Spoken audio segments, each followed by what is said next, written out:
Here we go! It's time for more drawing! Let's scoot into it. You're just joining. Hello, hello, hello! It's time for another morning art stream, where I am going to be making progress on this next comic! Yay!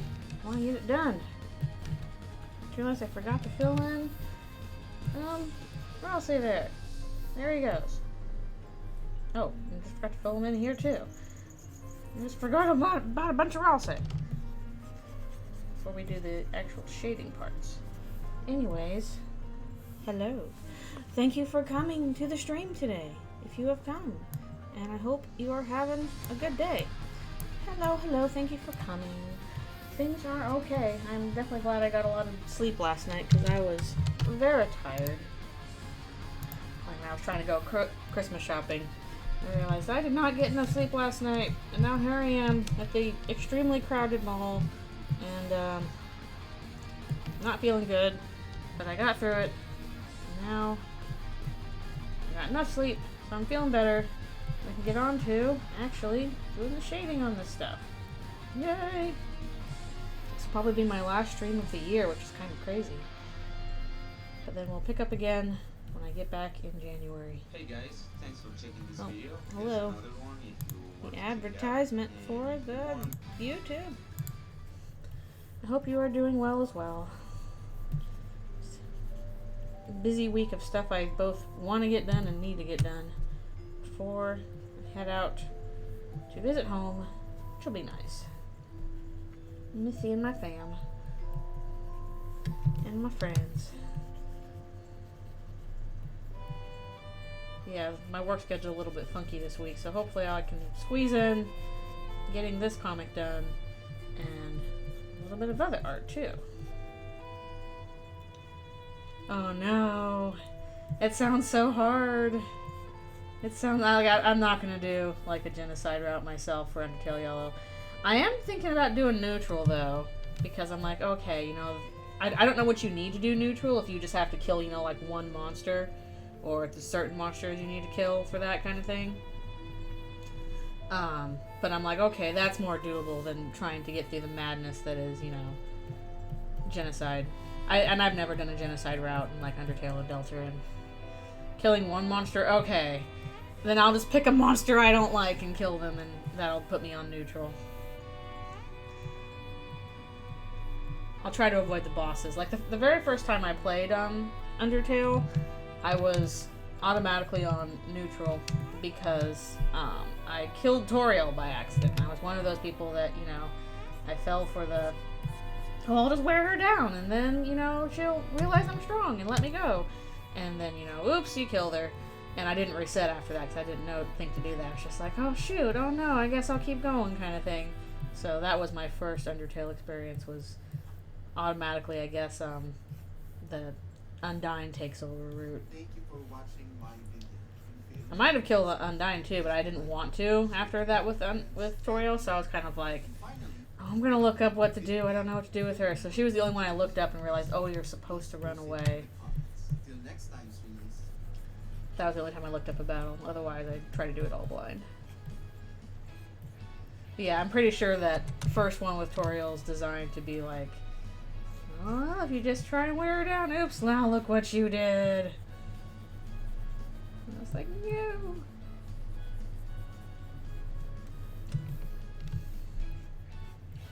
I kind of wonder what, like, the ratio is in terms of, like, people who played Undertale for the first time, like, what neutral ending they got.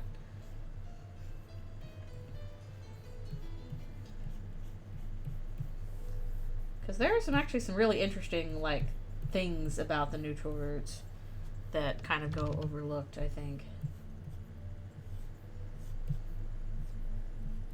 People tend to focus on pacifist or genocide, and I'm the same way, but there's like some cool storytelling potential in the neutral routes.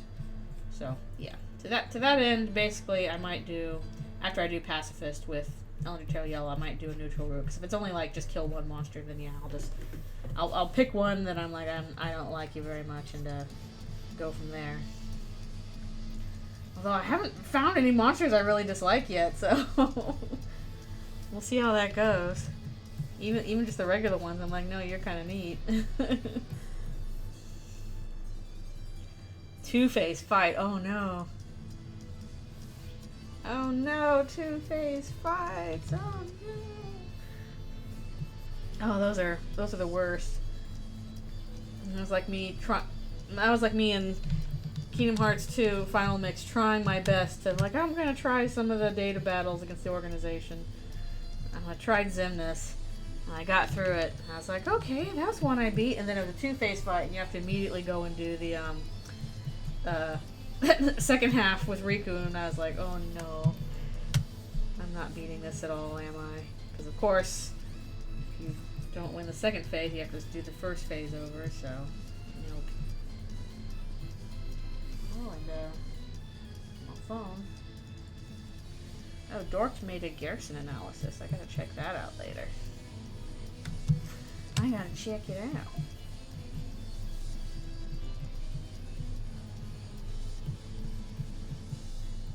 See what I got time for. First, we're doing shading.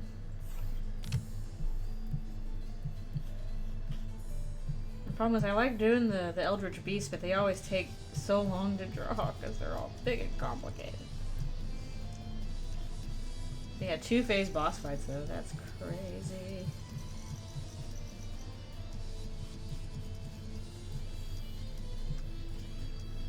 Yeah, so from that kind of thing, I don't think I'm ever going to try a genocide route for Undertale Yellow. I'll just look it up, see what happens. Like I did with Undertale. Flowey can call me out if he wants. I don't mind. No! Oh no. You get it down to, like, it literally refills the health bar. No. Oh, that's mean. I worked so hard at it. That would drive me bonkers. Tell driver and support assistant, be gone. Be gone. Yeah, I'll just watch what happens online. Is like the bulk of it kind of like the same way it is with Undertale, where you're just not interacting with people anymore. You just have to, you know, walk back and forth a bajillion times waiting for guys to show up and then kill them. Got to do the little shuffle around and around.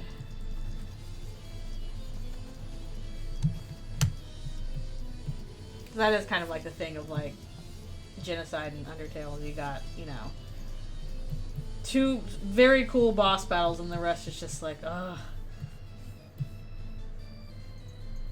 I hope a guy shows up at some point.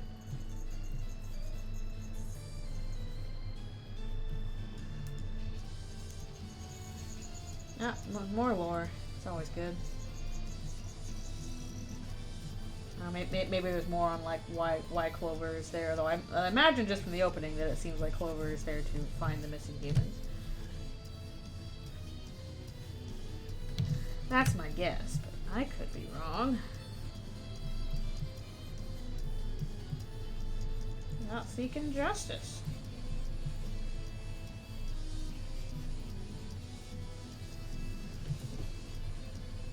Did this design for Birdland and discovered it is really, really hard to draw his stupid long beak from the front. Her weird old crooked beak. But then again, birds in general look bad from the front. Like, birds are profile creatures. You look at them from the side, from the front, it's like, your face is weird.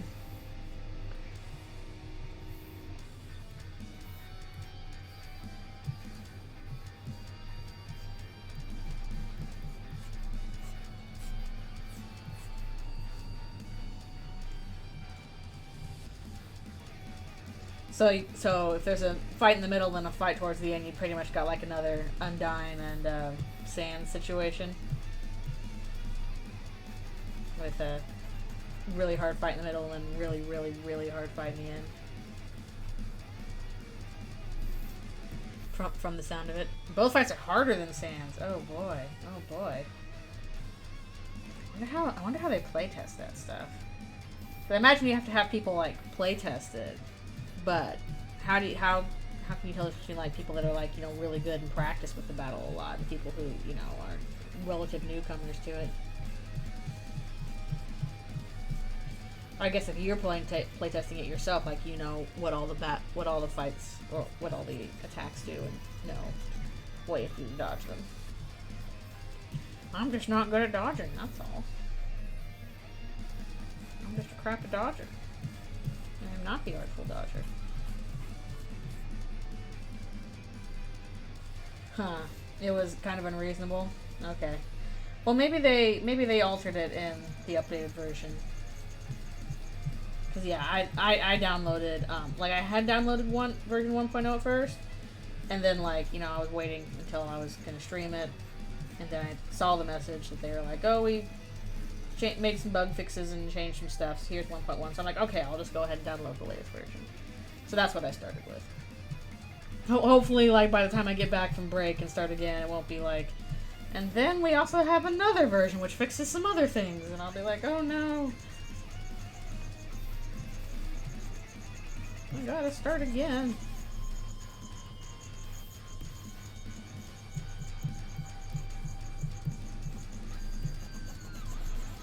Can't be shading something, okay? That's alright.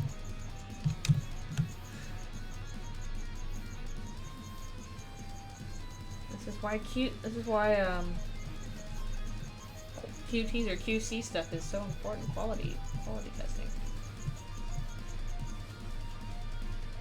Sometimes you don't know how it's gonna go until you have another person experience it. You can kind of guess, but it's really hard to know exactly how it'll go over until somebody plays it.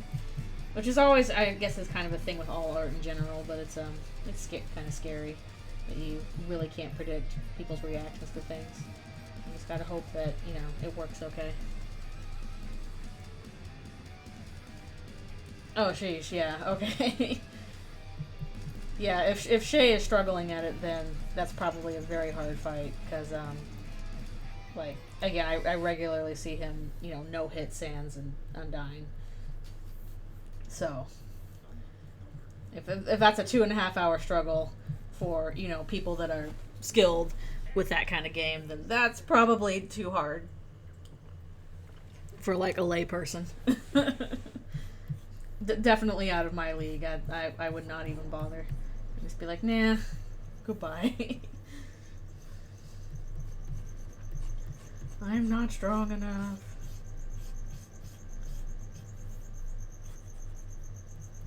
Especially like that's like a time sink. 2.5 hours is a long time for one battle. Like I if I was in that situation, I'd be like, okay, I get to the point where I'm not having fun, sort of thing. Like, if I'm stuck at a boss battle, I want to feel like, okay, even if, you know, I am, you know, struggling, if I'm making progress every time I try or feel like I'm learning something, then, you know, this feels worthwhile, kind of thing. But if it's sort of thing where, like, you know, there's some trick to it that I'm not getting, or I just can't, I know what I have to do to execute on the move, but I can't, because for whatever reason, then it's like, this is becoming unfun. I'm gonna make sure to save early, save often, in case Photoshop decides to be mean today. Might go back and do Ralsei's black spots later. I'll just focus on the shading for now. Sean's gonna be a pain in the butt to shade too. Sean, why did I design you this way?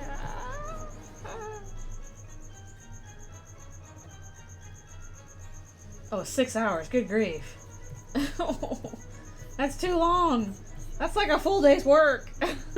You should be paid to do that. That's a really hard boss battle. Oh my goodness. Hopefully 1.1 they made that a little bit easier. Either making it do less damage or bullets telegraph a little bit easier or something like that. And like then if you manage to beat it with without the patch, you can still have bragging rights, but making it more accessible to other people is, I think, always a good thing. Yeah, I'm sure I will at one point. It's probably not going to be for a while, since I feel like I should at least finish Pacifist first.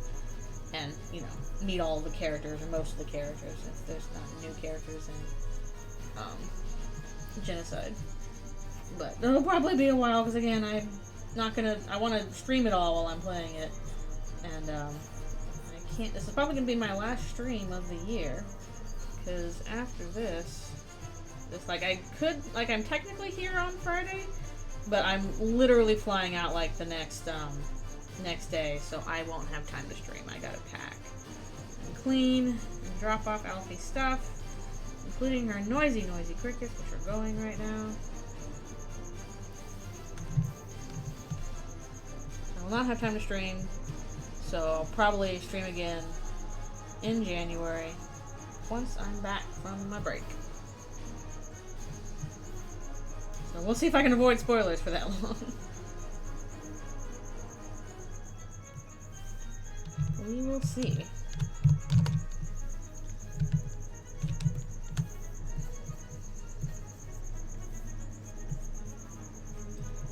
Yeah, I did want to do some art of Clover and Martlet. Just cute little thing of them being cute. Cause I'm like, y'all are cute. You're cute. Cutie patooties.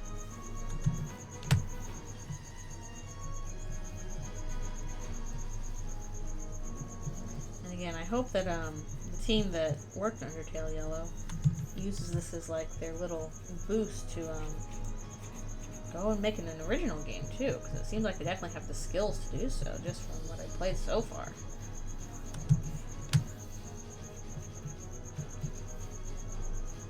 Making a game is hard.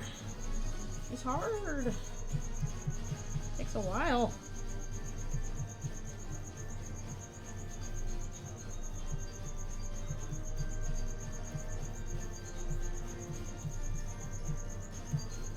I still wish I had programming skills of any kind. I tried, but alas, couldn't quite stick in my brain.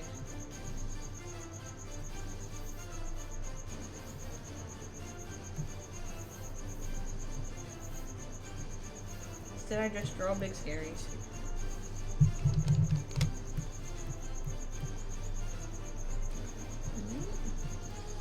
Wow, why are your antlers the worst in the world? Okay. Oh, wow. Alright, we'll focus on Chris a bit.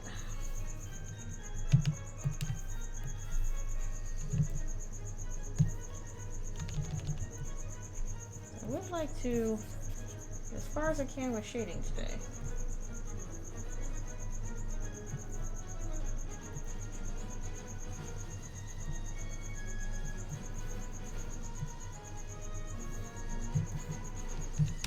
Yeah, if nothing else, I've been super enjoying Undertale Yellow so far, just because it has that really good feel of, you know, Undertale as a game.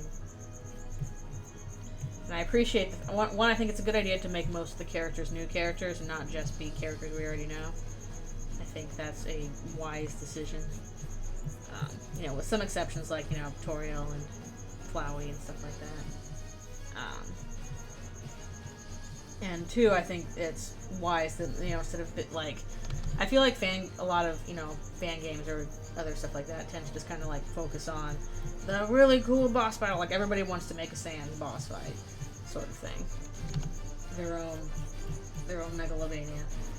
Whereas I enjoy all the little, like, you know, interactions that the game has. Remember, it's like, hey, the majority of this game, that what makes Undertale so charming, is like just these cute little interactions you have with weird things in the world and weird characters in the world. These, you know, funny puzzles, you know, meeting a little guy, having to help him with his tongue stuck to a pole. Stuff like that. Just meeting weird little guys. So I'm glad that they kept the spirit of the original game, which is, you know, it is all this meta stuff as well, but what makes it so appealing is, again, look at that weird, funny little guy.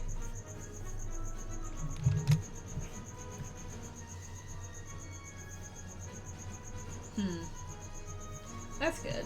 It's like, it's okay to be stuck in one spot for a while as long as, you know, you're having character interactions and stuff is happening, kind of thing. That's all good.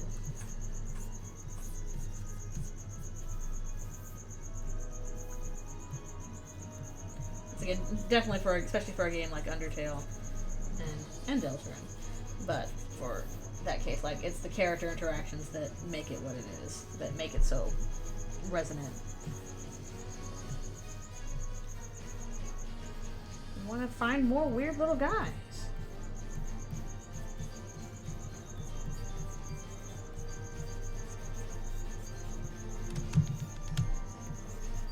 These weird little guys, you can be like, what's happening, weird little guy? And they're like, oh, you know, here's some weird little aspect of my weird little guy life. And you're like, that's great.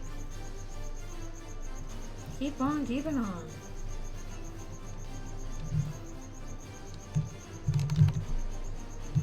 I imagine Martlet's going to be showing up quite a bit more, actually, just because she's kind of ended up in the papyrus role, at least, you know, timing-wise.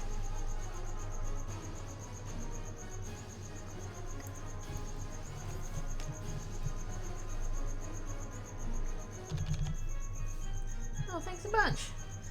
Yep, they are visiting Sean's shop. Or Chris's, anyway. Marlet shows up quite a bit. Okay, yeah, that's kind of what I figured. We were in her little raft.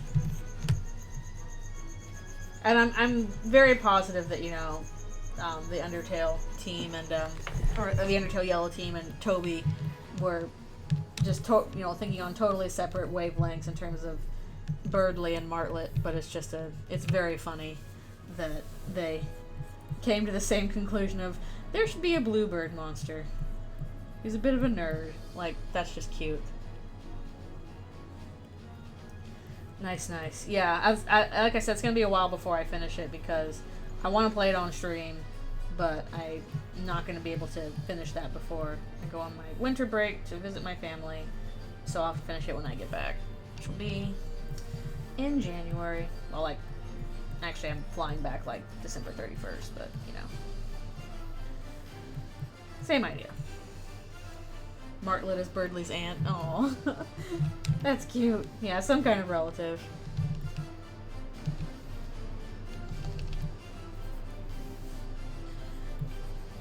Yeah, I won't be able to watch Under Event, probably. I'll probably be busy, but I'm sure it'll be available later. It's nice seeing what projects people are doing. Keeping up with that. There's a thing back there and it's bothering me. Bother. There we go. It's bothering me. Yeah, I'll see if I can avoid spoilers. I'll do my best. Just don't put them in like the don't put them in the description, I guess.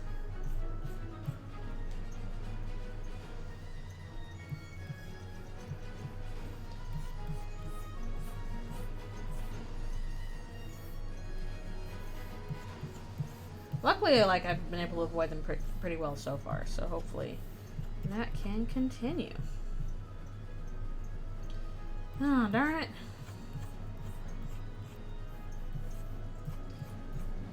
I mean, my assumption would be that, you know, Asgore would be the final boss, but maybe there's a different final boss aside from Asgore. I don't know.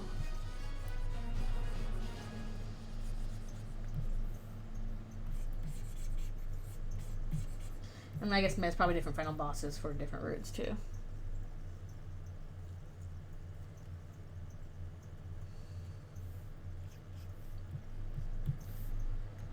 Definitely.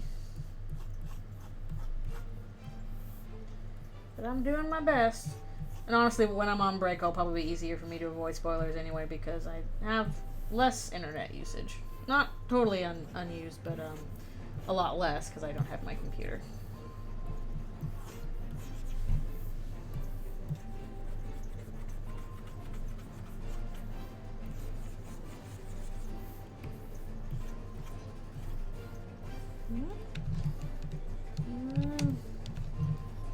bit of Ralphie.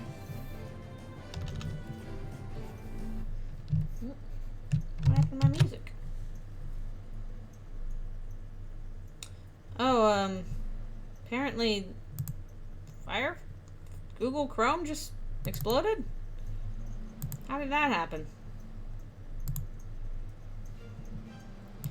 What are you doing, Google Chrome? The computer better not freak out. Ugh. I'm retreating to the wilderness for 3 months. Pretty much.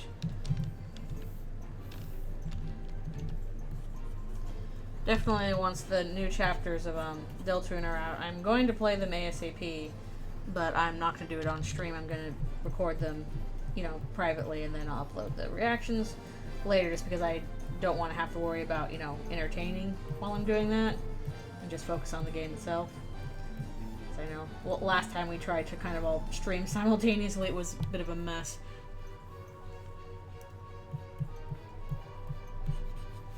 Yeah, a bit of a mess. Okay, we'll do Sham here. I think Sham has this color. Whew.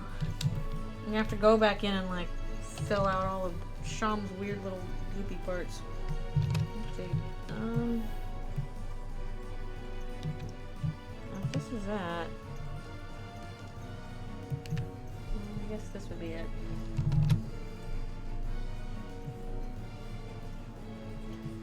Sham's weird goopa goop.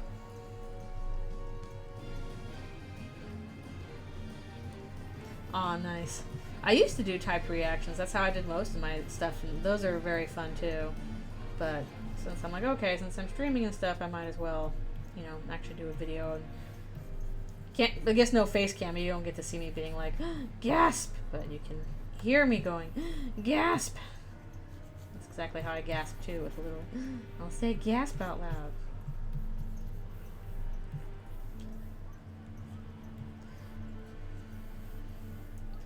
Ugh. Sean. Sean. Your design is also silly.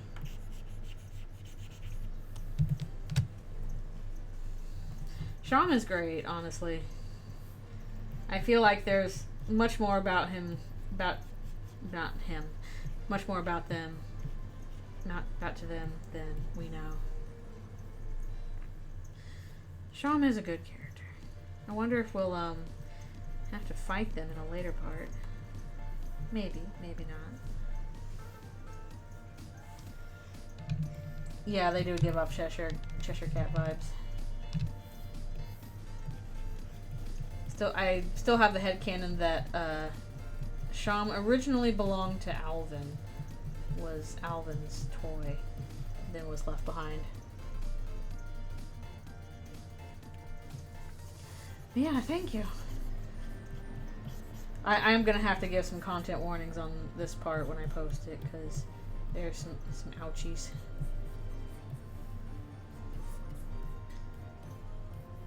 Go back in later and probably do stuff to like the I put all the stitches on a separate layer, so I'll do that. Okay. Finish that, and I think I need to actually get up and stretch here. I think it's, oh wait, no, I forgot. Birdly shading. Real quick. Birdly! Birdly! I want to listen to the OST as well, but like, I don't want to be spoiled. I ended up, like, when I first played Undertale, I ended up spoiling myself on the OST as well, because I'm like, oh, I really want to listen to Ruins. I guess I'll just keep listening. So we'll see how long I can hold out on it.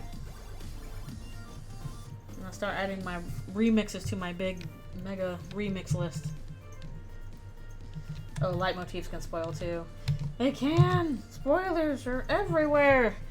Alright, I'm gonna stretch sheet real quick, and then we'll continue. Yes, there's a Birdly. He's being kind of annoying, as he does. Oh no! I mean, I've really liked the music so far. Even just the first two areas, I'm like, oh. Music again, I appreciate the fact that, like, the battle theme kind of changes a bit depending on area, it seems like. Like, I noticed there are differences between battles in Snowdin and ones in Ruins. And, I like little detail, like when you're fighting Decibat, the music getting quieter as, you know, you put up the silent stuff more. Like, just nice touch, really nice touch there. Good stuff. The music makes such a difference.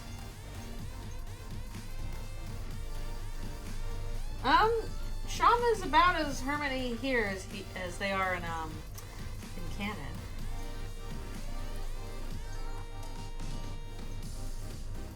They just have a disappearing, reappearing shop.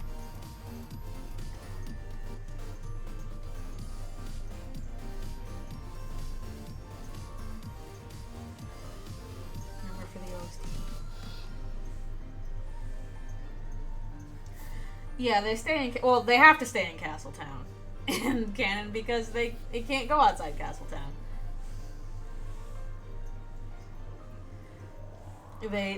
Sham cannot exist outside Castletown. That's kind of the point.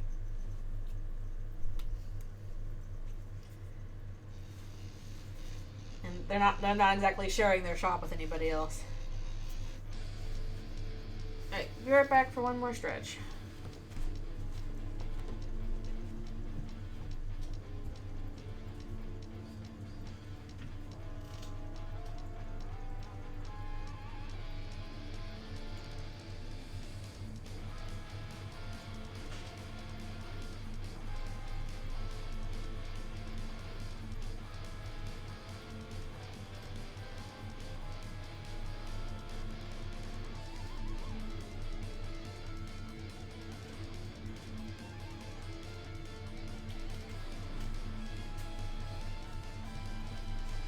Okie dokie, I return.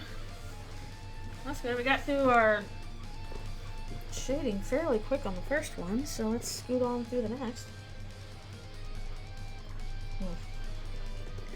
At least this one is a one-part thing about 9.5 pages long.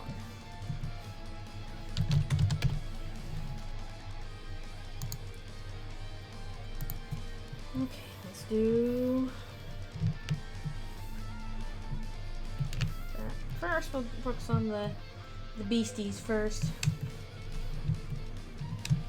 Susie's like, ugh! You talk a lot!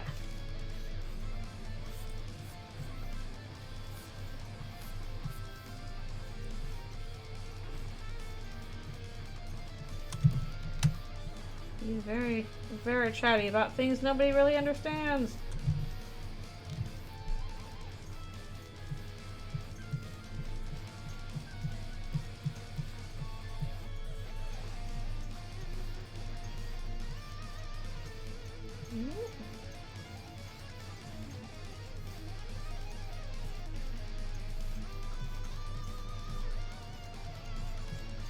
Again, Birdly, how do I do your gosh darn beak from the front? Ah.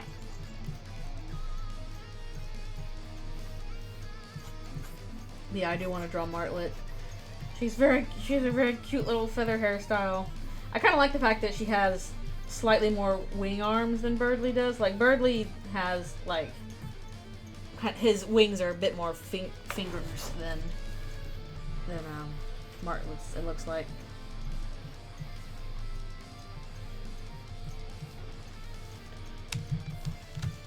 But can Susie eat the other Eldritch monsters?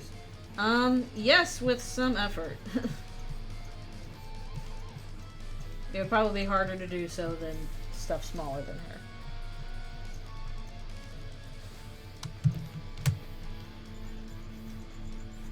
So it's kind of a, you know, cost-benefit thing of, is it worth it to battle another Eldritch monster, Ethan? Maybe, maybe not.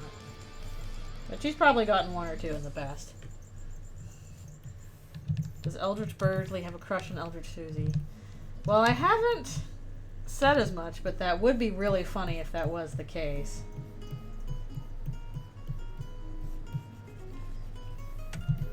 But the problem is she can't bond over video games with him because she doesn't know what a video game is. Can't be a true gamer girl. Living in her gamer world. So I'd have to find something else to have a crush on her for.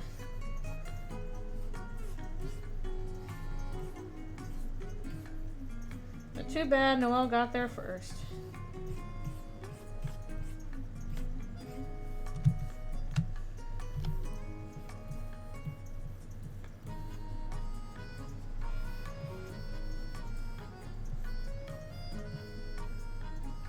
Birdley's doomed to be misunderstood.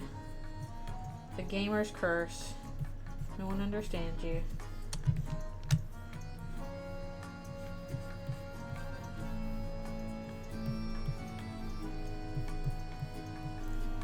And now I'm trying to think of how that, like, Birdley would have a crush on Susie in this universe. Because that would be very funny, but I'm not quite sure how it would happen.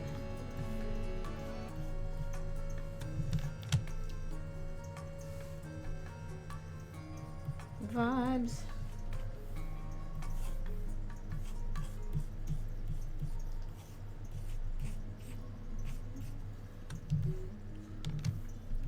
Yes, don't spoil. I will see soon enough. Eventually. After my Christmas break.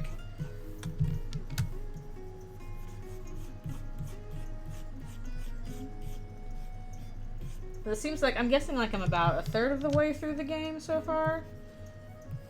Assuming that, you know, it's about equivalent to Undertale in terms of, you know, snowed in the second area sort of thing. Final penultimate.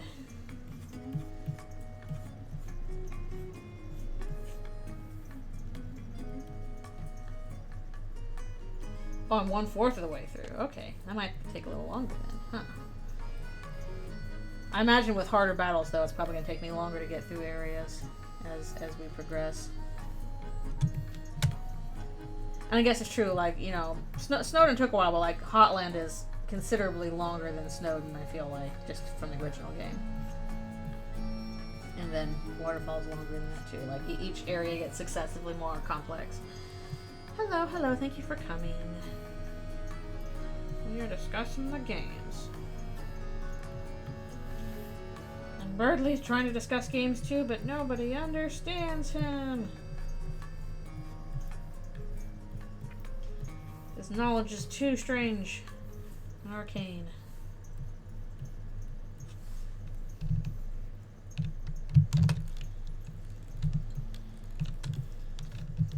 I'm doing a flappity floop.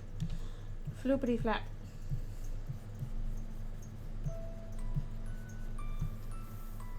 What kind of games is he talking about? Unknown. Although I think at one point he references Baldur's Gate, but he calls it something else. So I'm like, that's relevant now, right? That won a Game of the Year.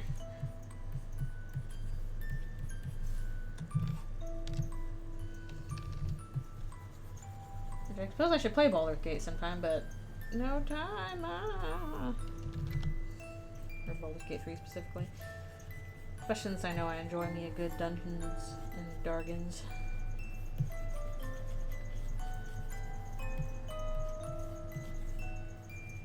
I'm just not very up to the hip with the AAA games.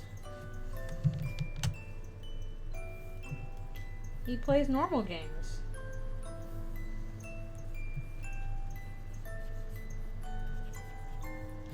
No, Birdley, you're not looking for those really weird, surreal experiences on itch.io.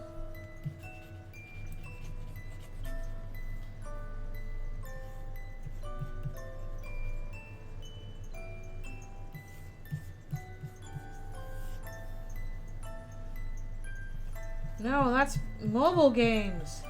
That's not a real gamer. Okay, that is real games, but just very funny. Birdley, I only play mobile games. No! Extremely funny.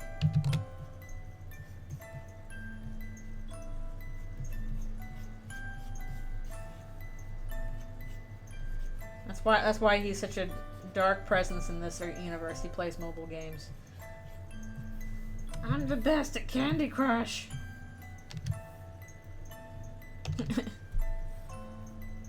He plays Candy Crush on the PC.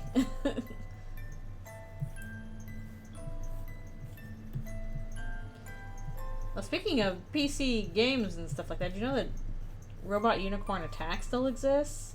Like, in the same place? I used to spend so long playing Robot Unicorn Attack. Like, oh, I would just spend forever on that game. Yeah! Apparently Robot Unicorn Attack is still there. I was like, really? I wasted so many hours on that game. It's so addicting. It feels like one of those flow state games where you're just like, yeah, I've got the rhythm always. I wanna be with you and make believe with you. He's into Lily's Garden lore. Oh, that'd be really funny. Oh, that'd be extremely funny. I keep seeing like really weird, gross advertisements for some mobile game where I'm like, oh, you're hitting up every fetish you can find, aren't you? Ugh. And that weird kind of, you know, kids games with Elsa getting her teeth pulled kind of way. Oh, I don't know what it's called. I just see ads for it everywhere. Oh, you mean Lily's Garden is a mobile game with just very weird advertising.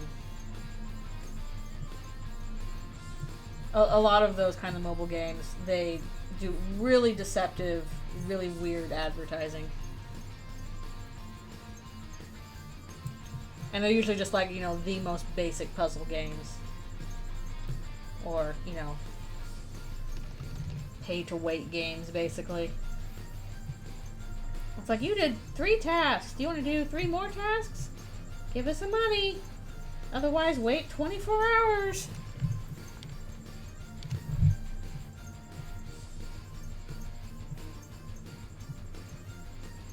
Yeah, okay, that's extremely funny. I want Eldritch Birdly to know all the Lily's Garden lore.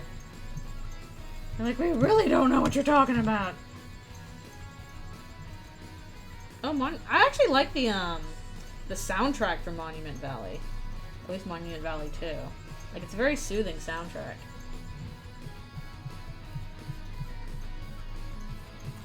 The one big mobile game I play now is Pokemon Go, because it gets me to actually, like, go outside and walk and stuff like that. I'm probably gonna go play that this afternoon anyway, because there's, events going on.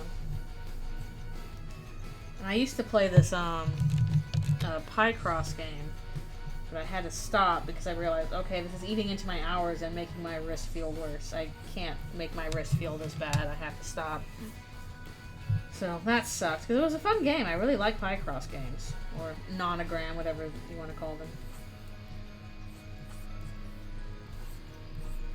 But I couldn't keep it up because, yeah, I was the way it was designed was like there was like a speed version of doing Picross things, and I was literally hurting my wrist trying to play the speed version, so I couldn't do it anymore.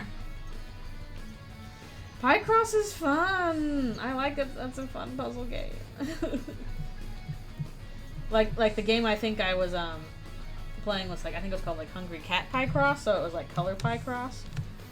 And it was fun, it was cute. I could not keep doing it because I realized it was eating up my hours and making me feel worse, and I had to stop. So that sucked. Because it was a really fun game. But, you do what you gotta do. Actually, I think I'm gonna make a stronger shading here.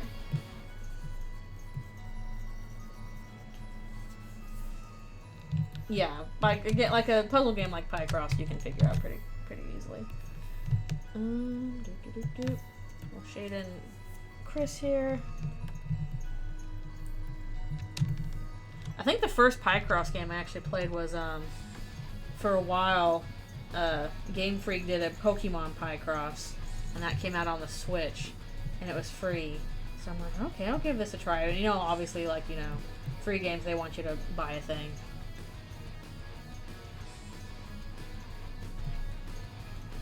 No, with Spamton, you know, I think Chris already fought Spamton at this point.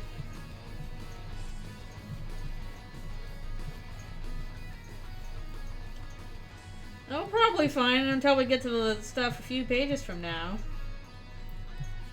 Because, in this universe, Shama's also a demon. And they want their own things from Chris.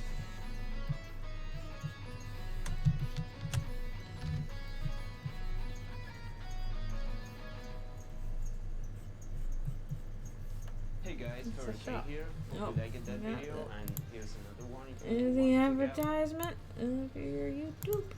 Okay. But also at this point, Chris has met Shama already, so they know who they are.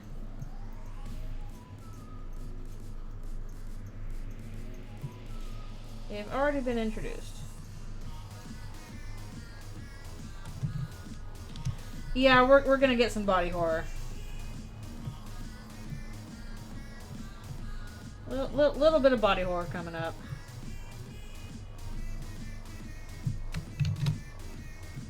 Just a little bit. So watch out for that.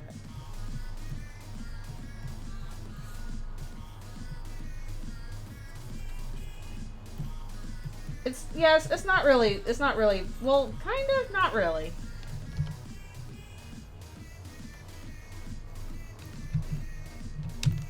But basically, the thing I think I'm going to warn for is needles. So, if needles really bother you, watch out. Body horror, my beloved.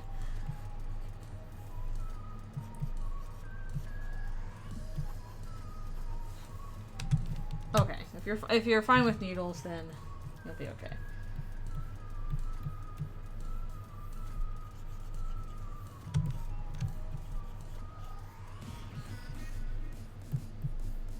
I'm glad the shading's going quickly on this, because I was worried it would take a while.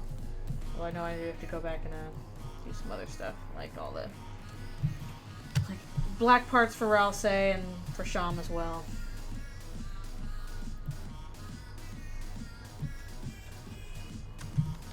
Sequel to AI. I don't know what that is. Oh, the Somnium File. Okay, I don't know what that is.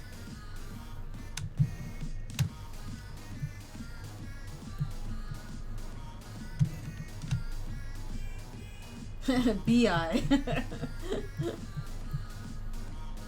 We've turned the robots bisexual. They weren't already.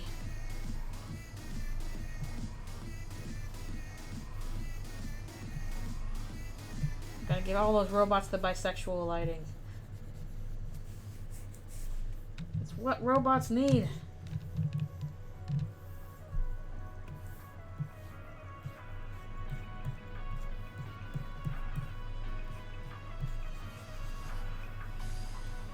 I really want to see, like, in terms of designing robots, I want to see kind of a return to, you know, how tech was designed when I was younger in, like, early 2000s.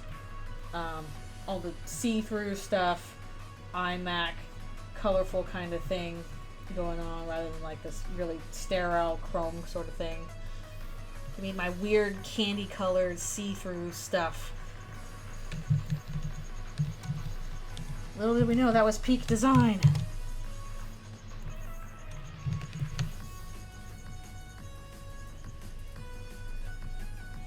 Okay. And we'll do the black spots on Ralse later. I'll be doing a separate layer.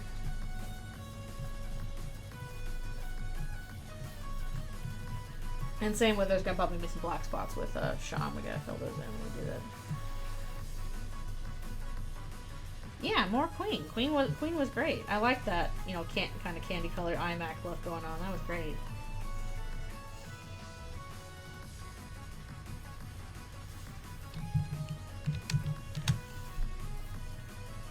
Alright, thanks a bunch for coming to the stream. Have a good rest of your day.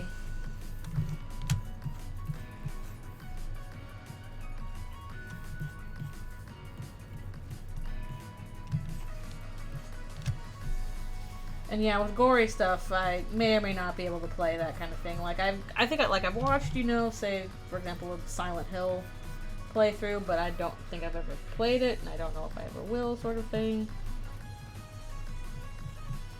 Kind of depends.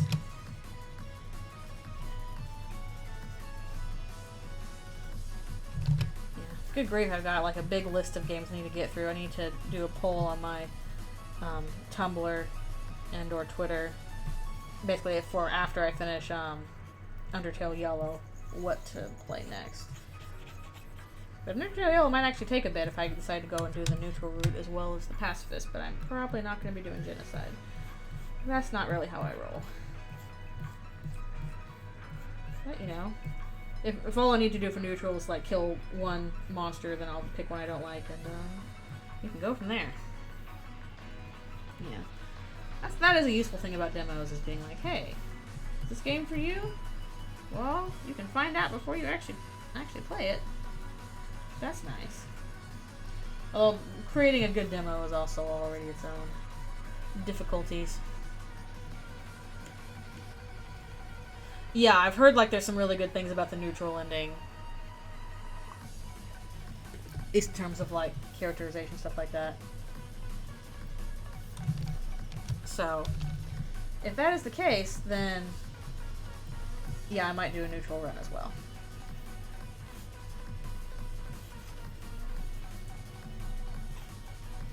But I don't think I'm going to be able to get through Genocide. It sounds like, even, like, because, again, I haven't done one for, you know, Undertale or Eldritchrune. I'm not really planning to. I'll just watch them instead. And it sounds like the boss battle for Genocide is, like, crazy difficult. So I'm like, no. I will watch somebody else play that and see what happens. Okay. What was the shading I had on Sean? I think it was this color.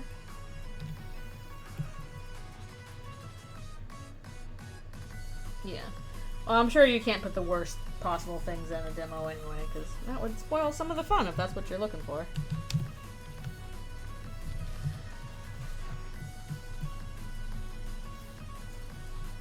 Sean, you are a weird, stitched up mess. But you are a weird, stitched up mess. But yeah, I don't know if I'll put that on my list or not. I've already got, again, a ton of games I wanted to try. That I need to make a poll about. So I'm like, I want to do Mother 3, I want to do Psychonauts 2, I want to do Mario RPG, because that looks fun. Secret of Monkey Island, Hi-Fi Rush, Stray Gods, like a lot of stuff out that looks like it'd be fun. But that's after Undertale Yellow, because I've been waiting to play that for a while. I'll play some other fan games once they're done too, but I want to wait until they are what the creators consider done.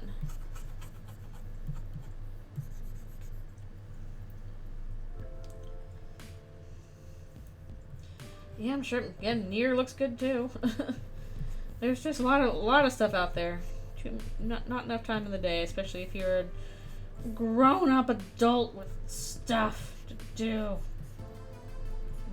dishes to clean.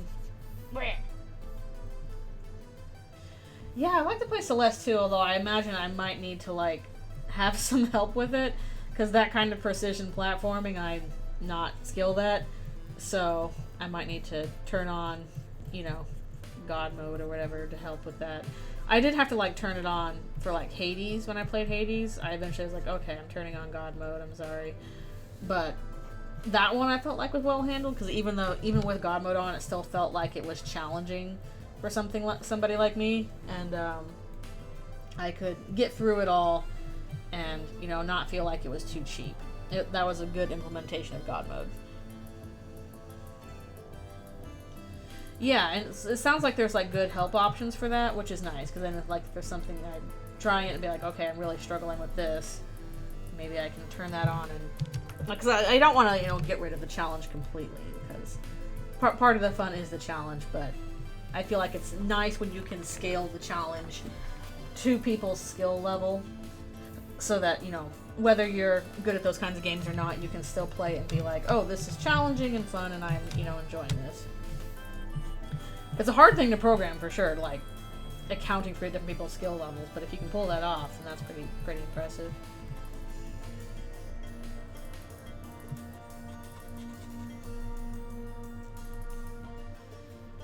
Chris is a little bit worried because Sham's like, just the human today. I don't want you other people in here. So they're just like, okay.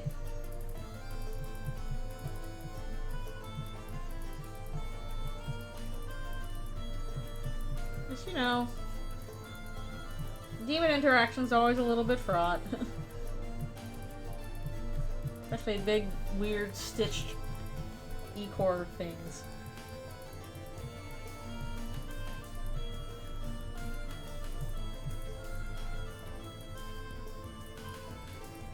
Okay, that's good. That's good. Because yeah, even when like, you know, you try and push back into that kind of stuff, there's always like this idea in the back of your head of that angry dude bro is like, you're not playing the game right if you're not making it punishingly difficult. And it's like, but I just want to play the game, please. Oh, digging into Chris's shoes there.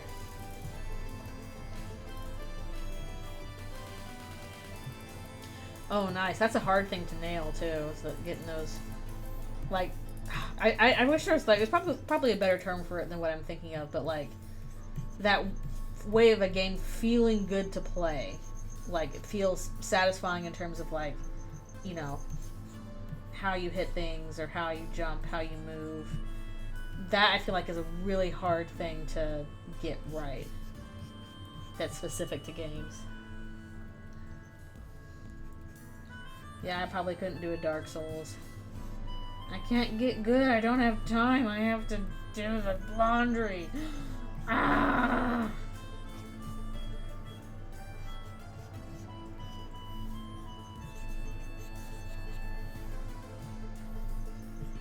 I can't get good. I have to pay my bills. No. That'd be nice if we could do that. Use this mode.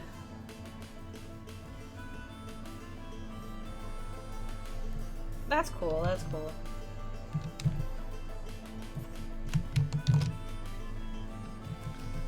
Well, I'm glad Celeste has those options. Again, I'm sure at some point in the future I will give Celeste a look.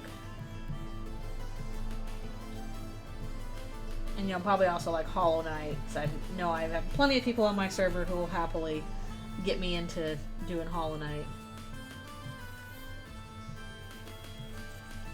Although if there's explanation or exploration parts to Hollow Knight, I kind of worry about those. Because I'm like, maybe I'm not as good of an explorer as I thought. I feel like both times I've had to, you know, play, you know, the Eldritchrune chapters. And, I haven't found the secret boss on my own. I've had to have somebody else find it for me. Because I don't know where to look on my own.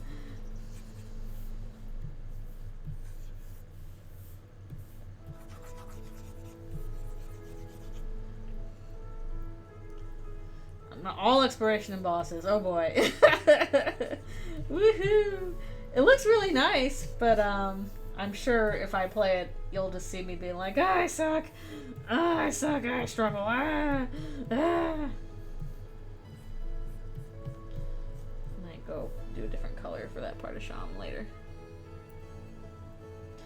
Okay, yeah, I figure Elaine would definitely be the one to help me through Hollow Knight's toughest spots. Please help me. Of course, the problem is, you know, if it's just a matter of execution and I can't execute on it, then that's a me problem.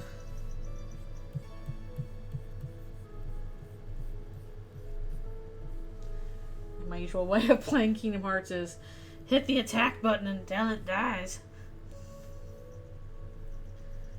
Yeah, that's the thing. Like, some people like grew up with video games, and I did not very much. At least not console games, because my parents did not really like them.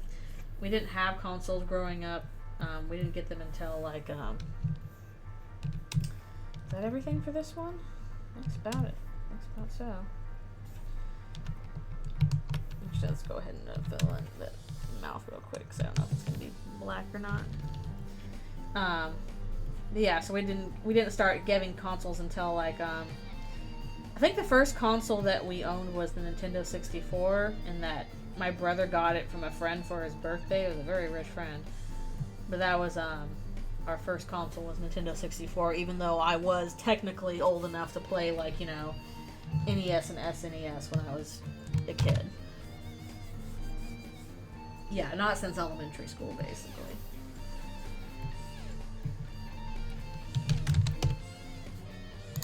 We played some PC games. I remember playing Word Munchers and Number Munchers all the time. Let's see. I think it's on this one, yeah.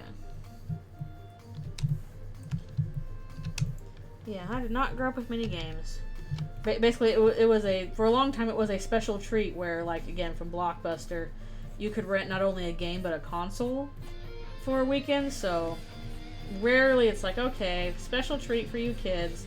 You can rent an N64 and, you know, Mario Kart. And we would play that over the weekend, and that would be a special treat, but we didn't really have it otherwise.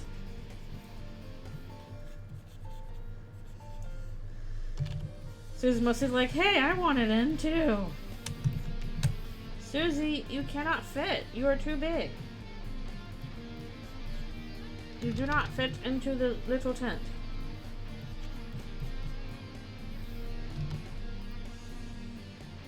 Call it Mario Cario. Mario Cario. Why have I never heard that before? Yeah, VR is the kind of thing I would rent. I would not really want to own it, because I don't think I would use it that often, even if I did. And it's like, okay, what can I do in VR that's fun? Beat Saber, probably? $800, yeah, that's so much. That is an expensive piece of hardware. Also, you not only need the hardware for it, you need the space to play it. Like, you need space to, I guess, move around a little bit. If you don't have that, then, like, well, that's your problem. Yeah, I feel like the main reason to get VR is Beat Saber. Well, I guess there are some cool VR games out there. I just mostly know about Beat Saber. Oh, is it stretch time? I think it might be stretch time, because I think the ads are going. Lunch this up real quick. Well, I think with VR, they have to be in first person. You can't really do a third person VR game. That kind of defeats the purpose. Because if it was third person, you can just do that with a controller. It'd be easier than trying to move your body.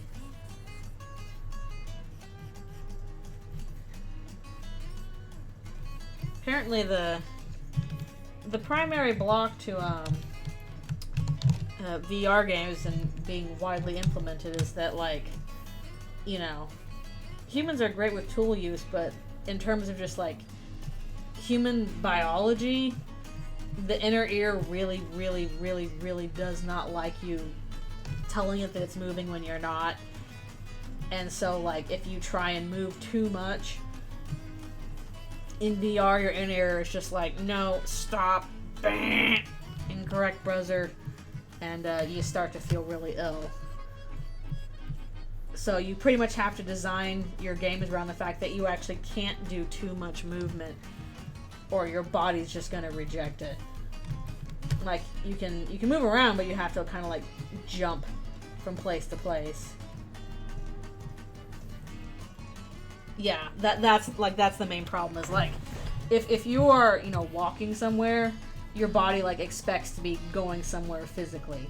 So if you're trying to move somewhere but you're not actually moving somewhere, your inner ear is like, whoa, dudes, no, stop, kind of thing.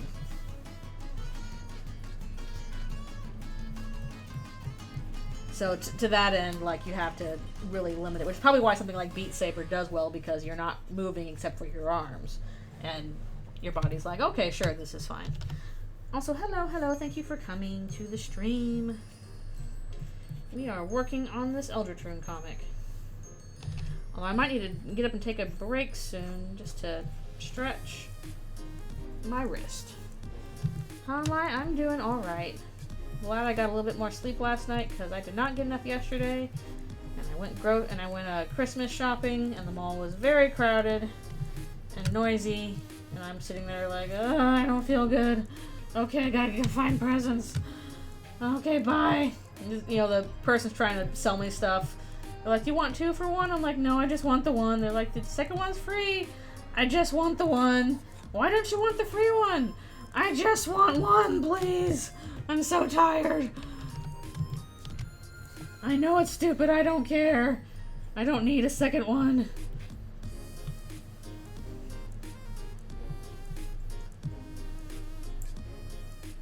Oh yeah, I saw it. It was very cute.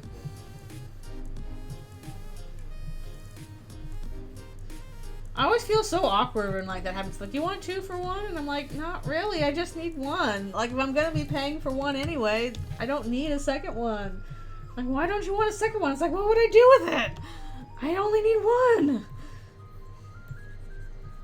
I would just be sitting around my house doing nothing.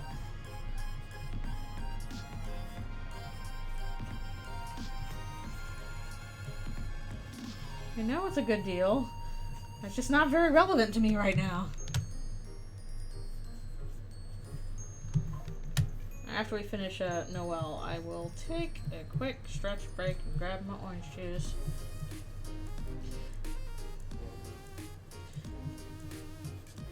That is alright. I have forgotten all of my second languages that I knew at one point.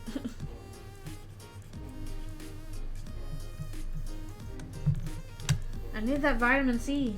I need the vitamin C specifically with my iron. I'm gonna take my iron pill. Which means I need vitamin C with it. Especially need vitamin C because if I'm gonna be traveling soon, I do not want to get sick. Another reason I hated being at the stop that. Another reason I did not want to be at the mall very long is nobody there is masked. I'm the only one there in a mask. I'm like, what are you all doing? There's still a COVID. Ah. So I made my way around quick leg. Alright, let's stretch. Grab an orange juice. Well, I wasn't the only one there. There was like, you know, a couple people there with masks, but in the overall scheme of things, it was like, I don't know, maybe 3% people there were masked. Yeah, I live near a major mall. It's like a 15-minute walk away, which is convenient, but I was like, I'll go Christmas shopping, you know, on this Saturday. I'm sure nothing will go wrong. It was extremely crowded. But that was my own foolishness. Yeah, I mean, I already got it once. I do not want it again. It super sucked. Do not want, since I'm like, okay, I'm about to go traveling on a plane to California. So I don't want to get sick. I'm going to do what I can to avoid that. I got my booster, so that's good. And, yeah, try not to get it at all. It sucks so bad. I got my booster, and I wear a mask still. I don't care if I look stupid. I don't want to get sick.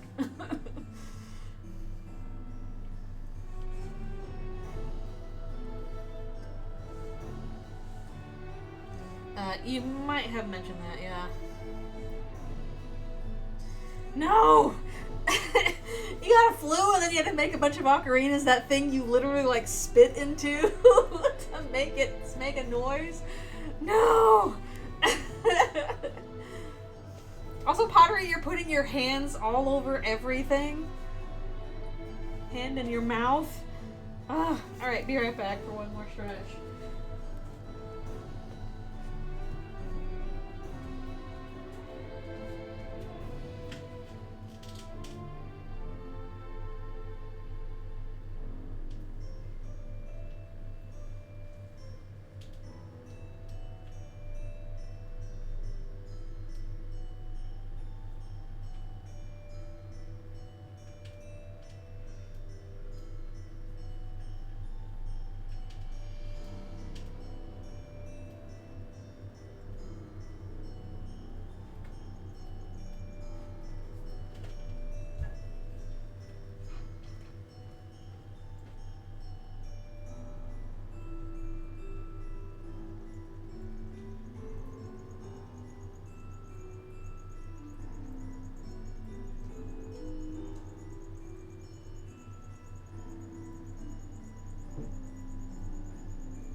Transgender microchips. Amazing.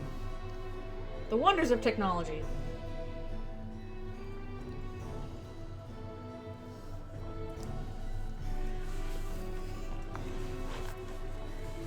The COVID vaccine is gonna trans your gender. Awesome. Again, what technology can't do these days.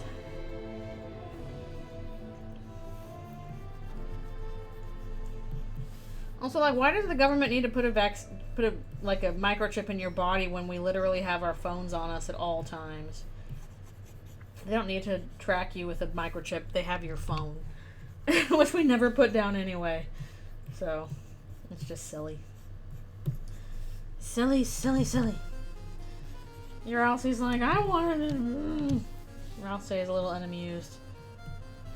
Probably looks really weird without the actual black smoke stuff on him yet. But that's another layer that we will do separately.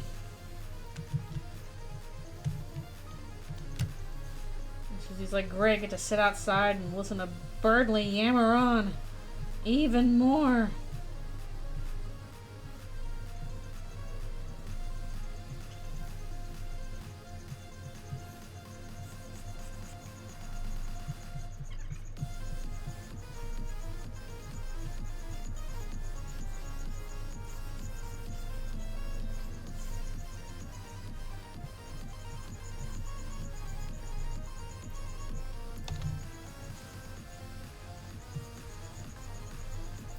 Chris is worried about Susie killing him. Well, I guess that would be a problem, because it's not like Birdly can be revived.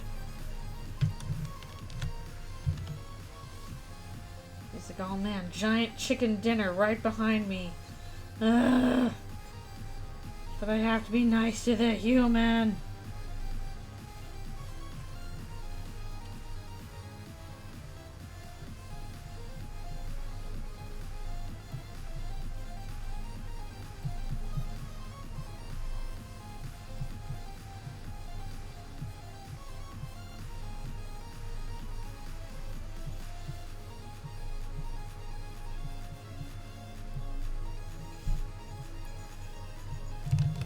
Birdly does have his voice attack though, so he's vaguely protected. Vaguely. He's like, I'll just shut my ears. Somehow.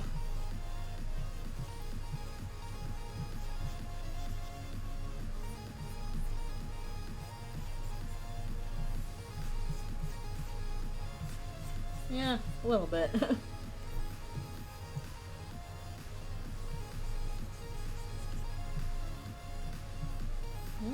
Wrong button.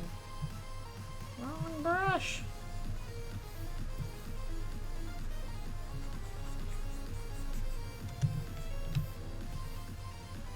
These guys have so many pointy bits.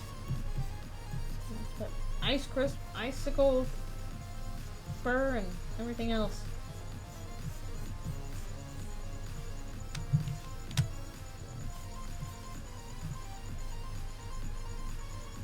Eventually I'll probably do a part where they meet Birdly, but that would be during the Queen boss battle, so kind of other stuff's going on at the same time.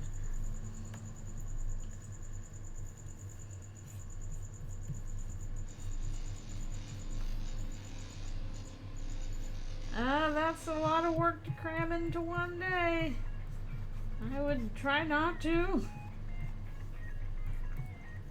Ooh, that would stress me out. Oh, I can't do that. I can't do that.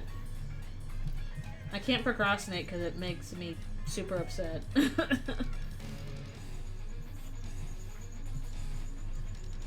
Want things done. Want things done on time.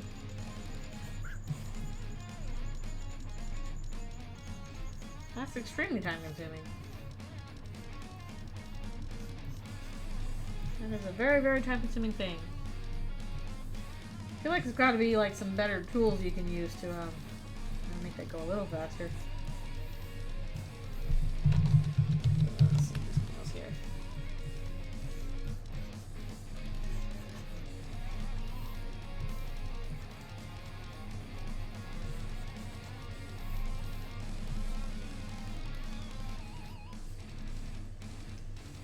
glue multiple pins to a long stick. No, what you gotta do is like when you were a kid and you get all those dry erase markers or whatever, and you stick them all together by their caps.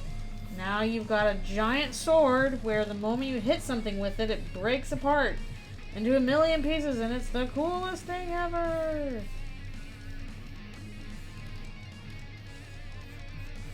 I should have that as some kind of weapon for Chris and Deltarune. The amazing marker sword is just ridiculously long. Alright, thanks a bunch for coming to the stream. Always appreciate it.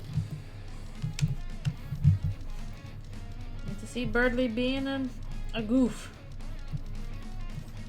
A giant goof of horrors. Horror goof.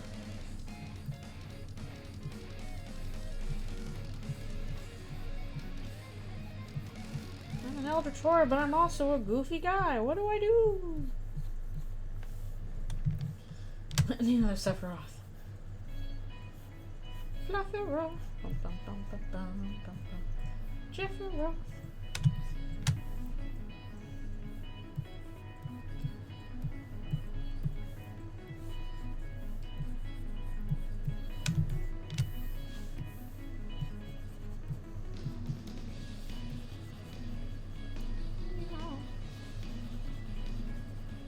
Yeah, if I can get through shading a lot of this, that would be a good thing, because I really want to finish this I really wanted to finish this part before I left on my break.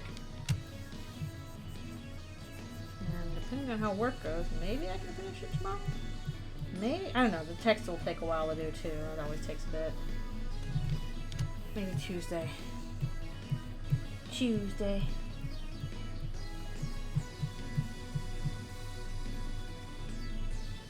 But we'll do our best.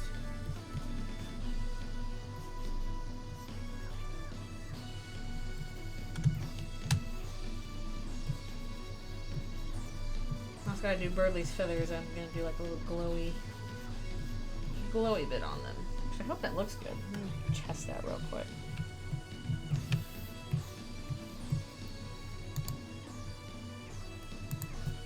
Human faces are hard, actually. It's true. Yeah, it's alright. It's alright. We can deal with that. Not the best, but it's alright.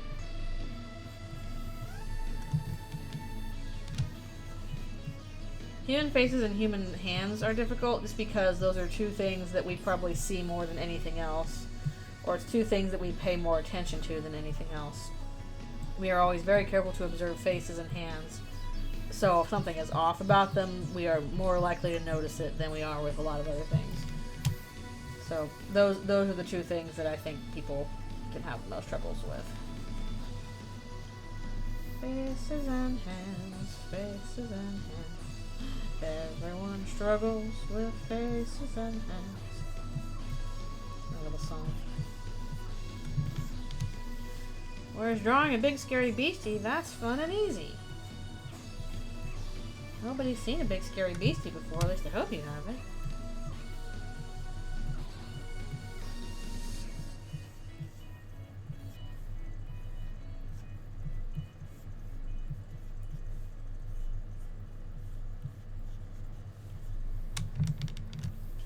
Chris, get me some Pokemon cards!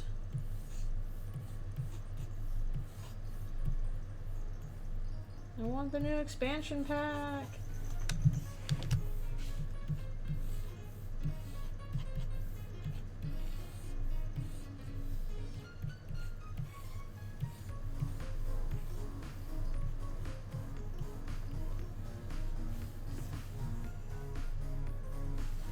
Okay.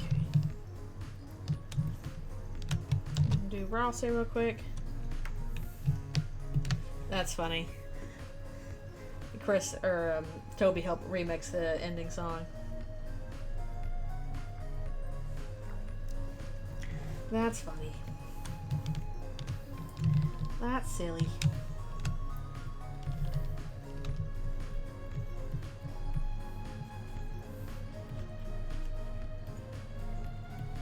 I mean, he already did a bunch of music for Scarlet and Violet, so Also not surprising.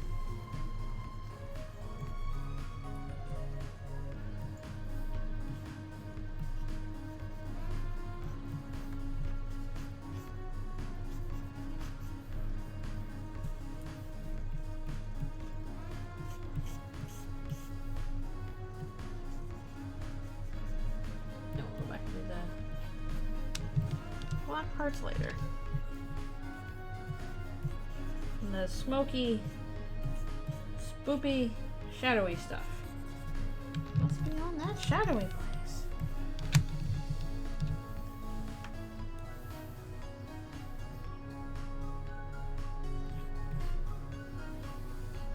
Well, he remixed Ed Sheeran because that's who originally did the ending song for Pokemon Scarlet and Violet.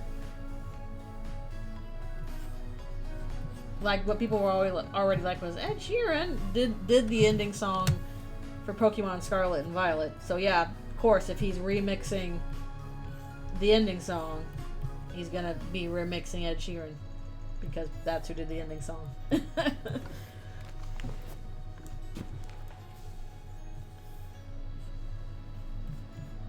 If that is the original, that is what the remix is going to be based off of.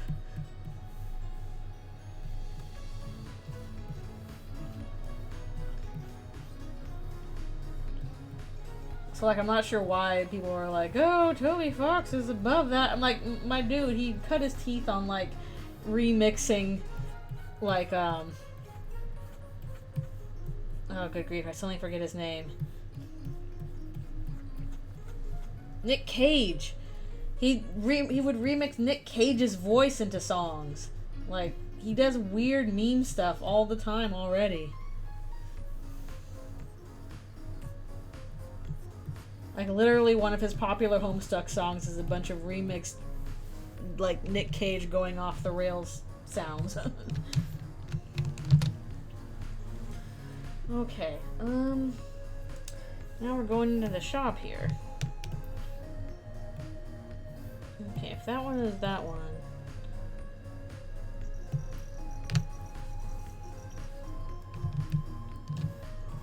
Okay, this is... Maybe we should, do this one for Chris. I don't know. I usually go too deep, so I want to make sure this pops out.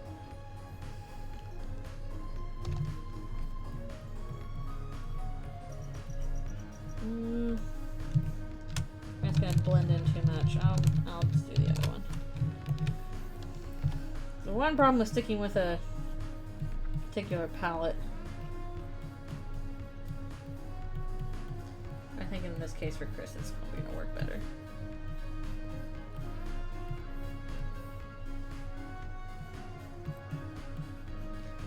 Yeah, if you look at Toby Fox's older music, he did plenty of weird meme stuff, so I think he can do whatever he wants with his own music. I think that's doable.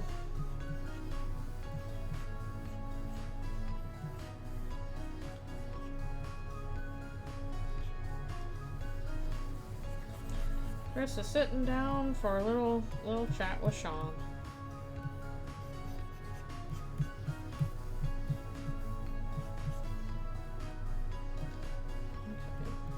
That too.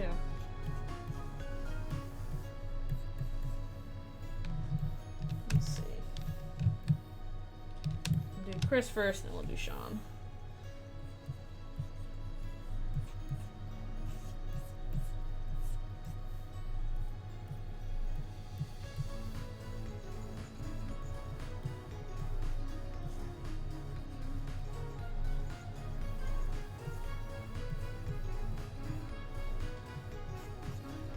I feel like they probably should change some of the lighting stuff, since the lighting should just be like coming from that little sliver in the back, because otherwise it's very dark inside. He's dark and spoopy.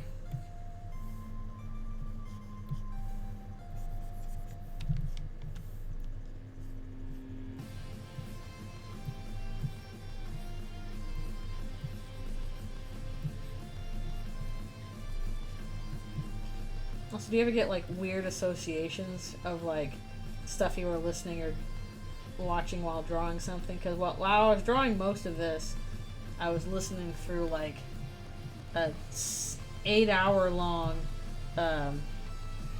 analysis of the game Who's Lila, and so now I keep associating this scene with people explaining Who's Lila to me.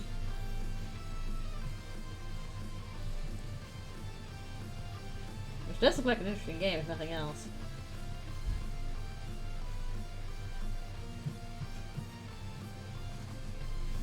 Okay. I'll keep that up.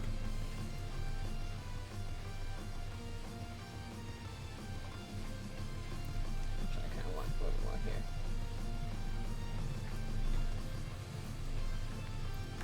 Oh yeah, I've seen that 8-hour FNAF video too.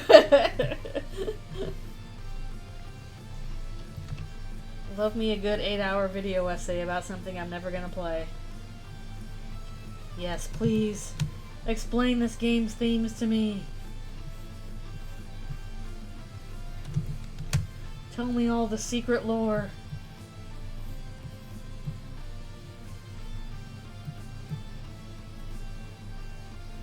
That's a cool skeleton drawing now.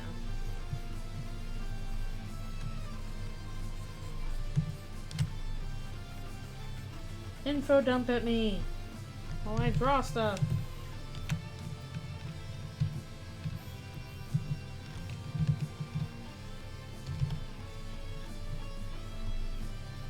Very weird how things ended up that way.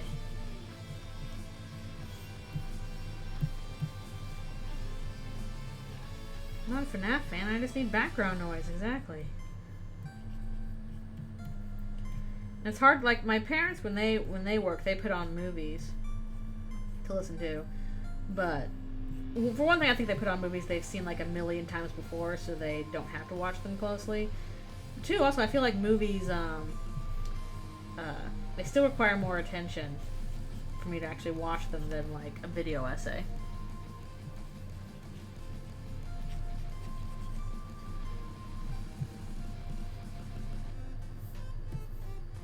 Like you can mostly listen to a video essay.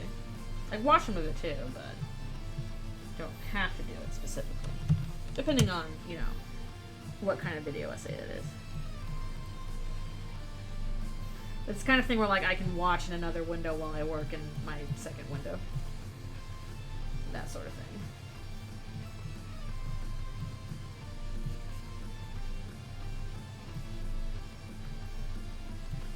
I'll have to shade the shadow crystal as well.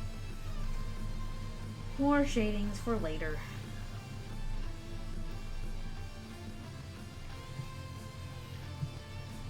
Yeah, teaching is not quite the same as a video essay. Video essays are supposed to be entertaining. Teaching is a different animal.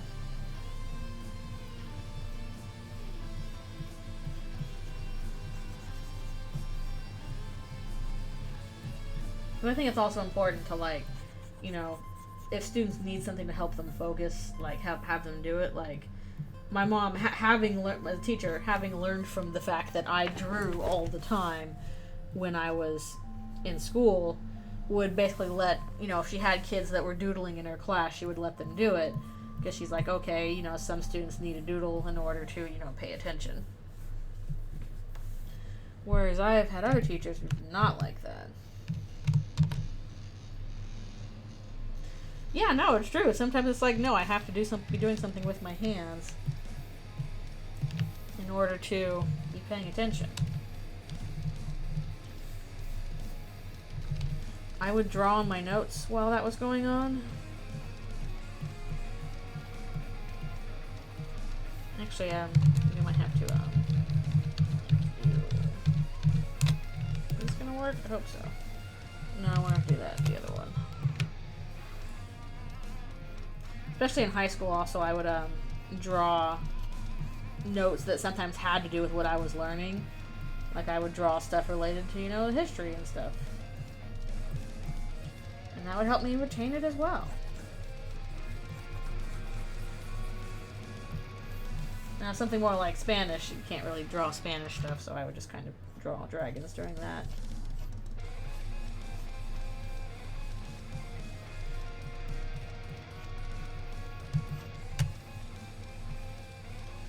Yeah, some people, you know, you have to have their hands busy in order to help them learn.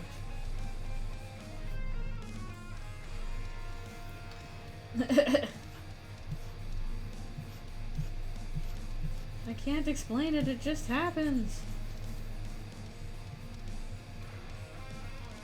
Probably do an even darker black in here for like the Ecor stuff. Is it Icor or Ecor? How do you pronounce that? I gotta get out one of those like pronunciation video things. How do you pronounce Ecor? I could have sworn it's Ecor, but maybe it's Icor. I don't know.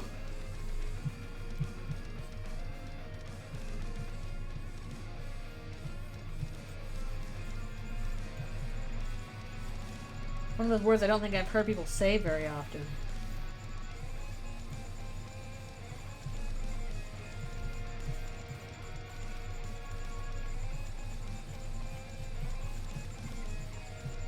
Now I'm curious. Please tell me how to pronounce Igor.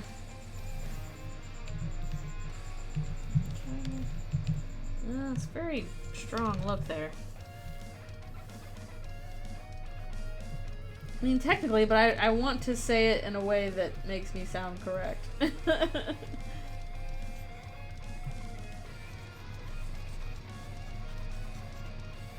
It's spelled I-C-H-O-R.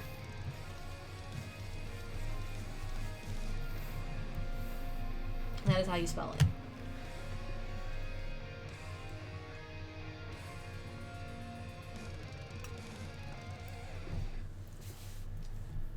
So almost that, just H instead of a K.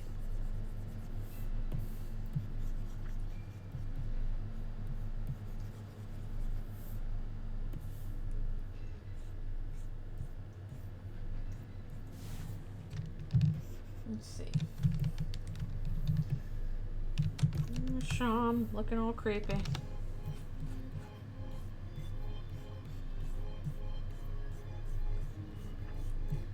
Some slightly appropriate music.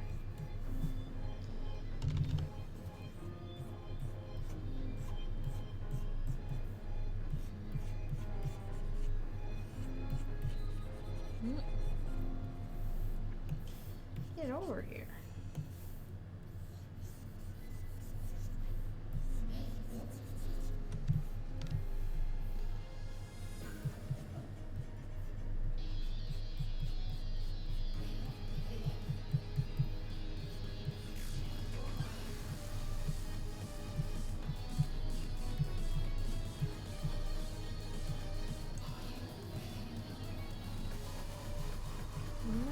Stupid, creepy teeth.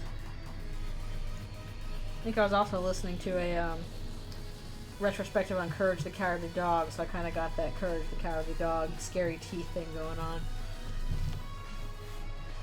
Which, that was a good show. I didn't realize it went on for so much longer after I stopped watching it. So I think I watched mostly the first, like, 2 seasons.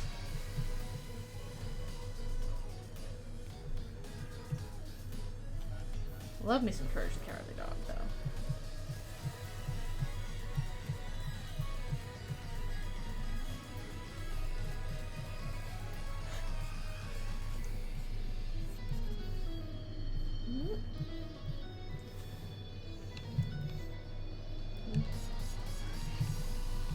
I think I forgot one of his, one of their strings here.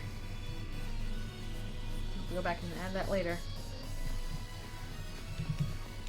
Okay, I think that's all the shading for Sham on this page. Forward!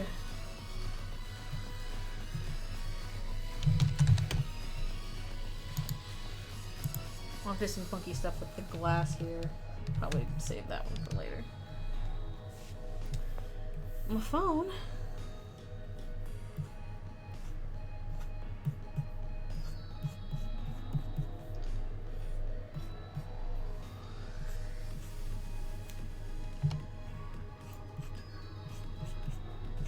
But yeah, next page, probably a bit of body horror coming up. Or next page and the page after.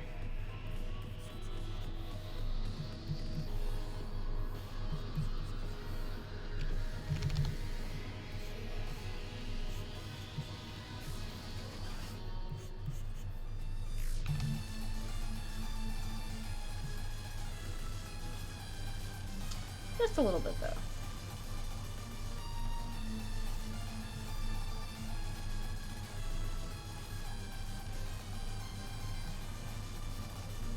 Not extensive amounts, I'd say.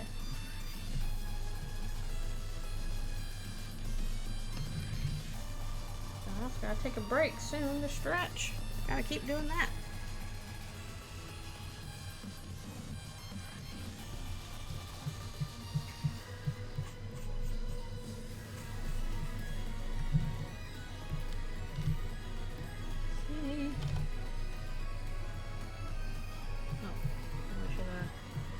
Sure that's filled in, so we're not bumping into that.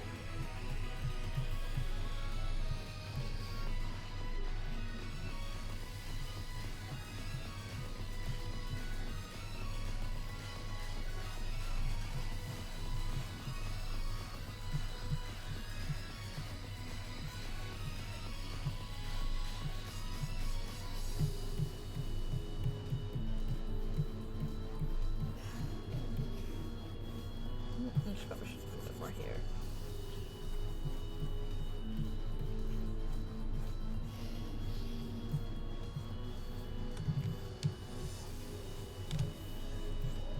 No weird little black goopy stuff.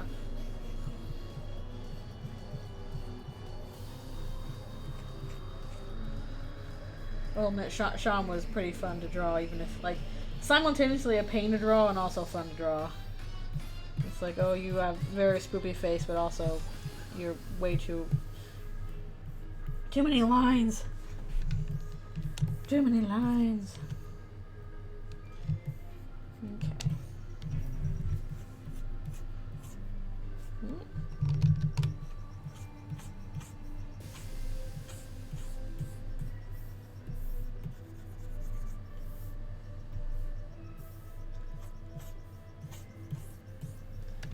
I think I was going to change out my pen nib again before this, and I forgot. Of course I did. Nah.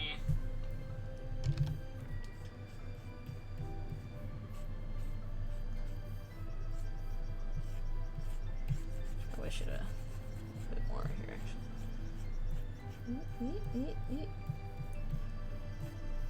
I don't know what comes across, but their mane is supposed to be like kind of made out of straw. Or what you assume to be a straw. A straw, just a single straw.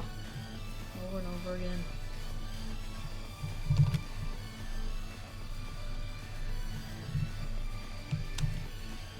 What happens when digital nibs wear? You replace them.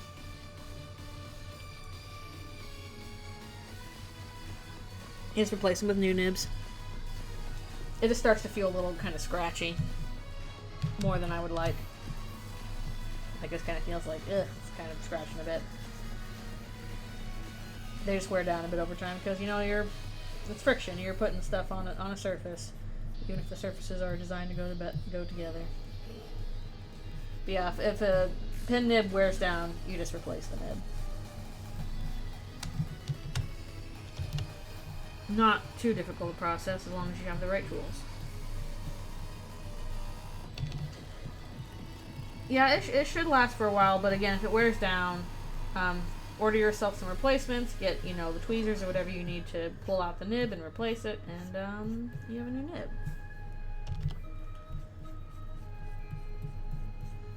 Which is all fine. That's what it's designed to do. It's got to make sure that the nibs, like, you know, fit together.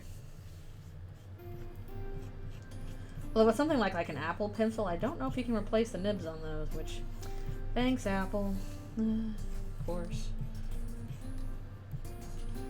We'll have to go to a technician to get it replaced or something like that. It's like, please, just make these parts replaceable. Oof. This is my first time with something other than Apple. I grew up with... My first personal computer was an iMac, like the big, you know, colorful candy boxes. And I made my animations on that thing, despite its many protests. My first real shiny computer. Okay. before we move on, I need to take a break and stretch. We're making pretty good progress with the stuff like that. Hopefully this... I hope the colors look okay, basically. I always feel like lighting is one of my weaker spots. It's hard to get it right.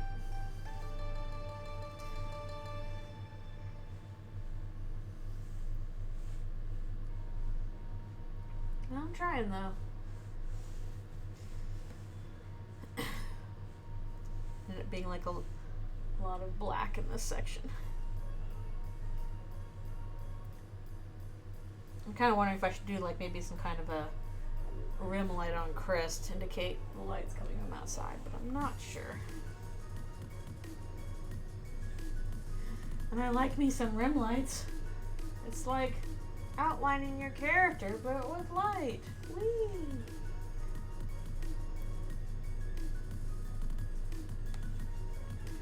Maybe we'll do that.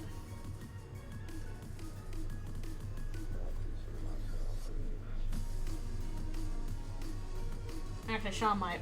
Yeah, rim lights are so fun. Sean might also pop out more once I do the, because I'm pretty sure the stitches are going to be in a lighter color.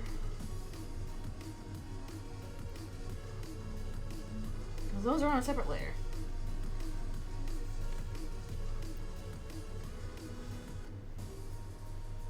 All stitched up, ready to go. Once again, these dang backgrounds took too long to do because I'm like, hey, I know, let's have this tight interior space filled with bottles and knickknacks and stuff that I have to draw over and over again from multiple angles. Ah! Backgrounds. Backgrounds. Alright, be right back for one more stretch.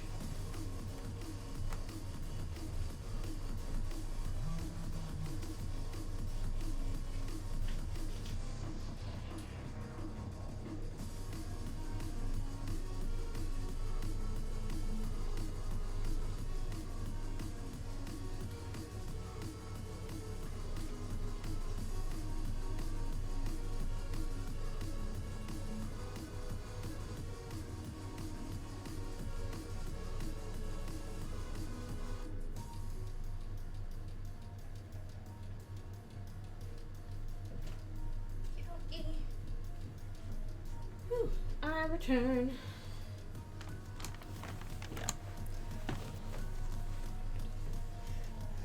You gotta let yourself be okay with bad art. It's important.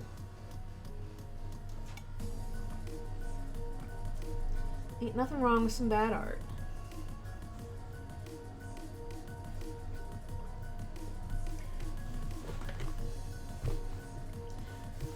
Bad art's necessary for yourself and for the world at large. It's healthy for the ecosystem. Okay. Now, speaking of, see if we can't shade Sean here. It's a real slim Shawnee. Real Sean Shady. I don't know what I'm saying. Oh no. That sucks about ripping the paper.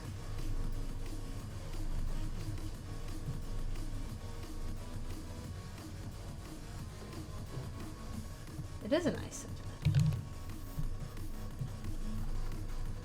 Accept it. Embrace it. Champion it. That didn't quite go how I wanted.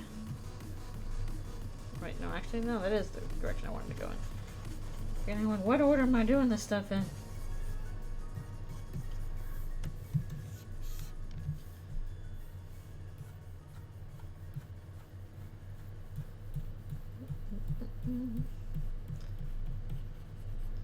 Kind of cross-shaded stuff. Oh, try saying that 5 times fast. Straw shaded, straw shaded, straw shaded, straw shaded, straw shaded, straw shaded. A little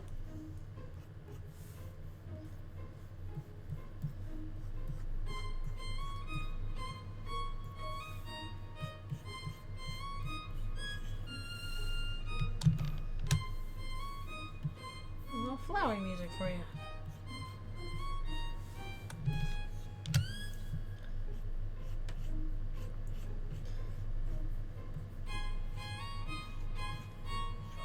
Like, Sham, you're great, but your shading is a pain in the butt to do.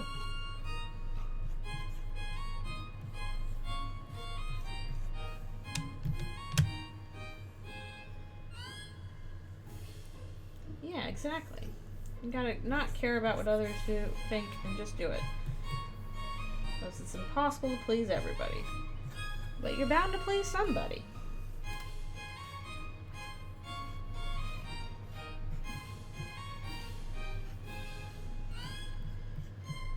Honestly, the hardest part about doing art professionally is that you usually have to please a specific person.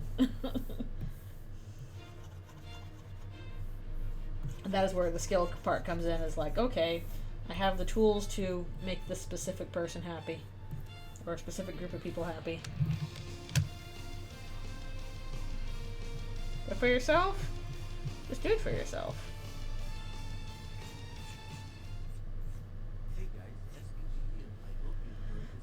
It is fun. I like it.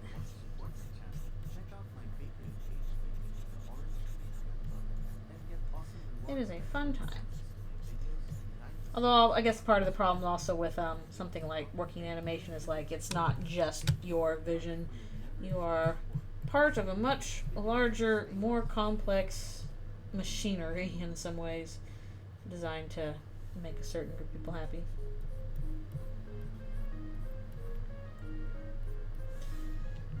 Okay.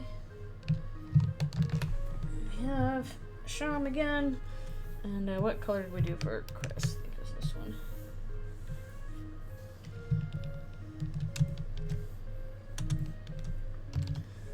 Do that.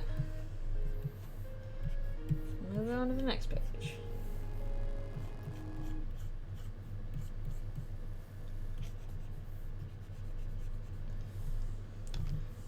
Chris's hair is getting longer and longer. They're turning more and more into a hair metal band.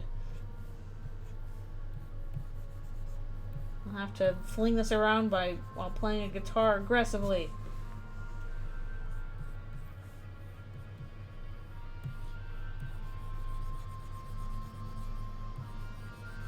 Chris is like, I don't have time to cut my hair. Until I just can't even see past it.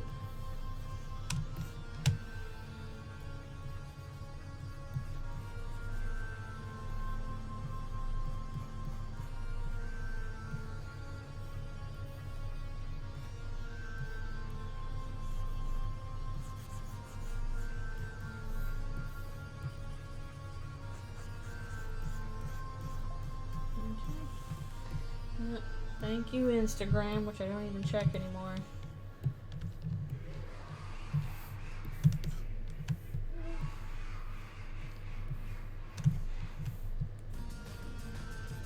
I do like drawing Chris's weird, crazy cloak.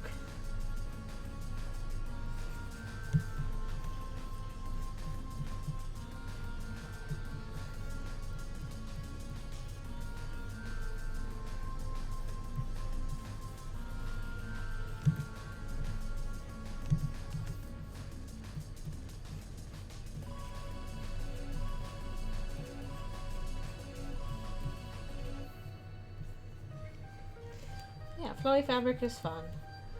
And just big clumps of fabric.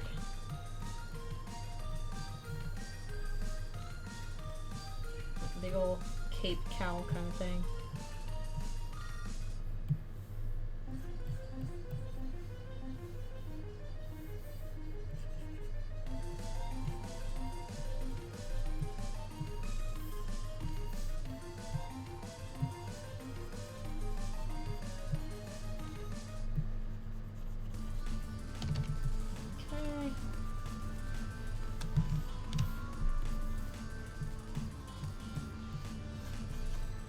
It's like, give me back my shiny. I'm the one who found it.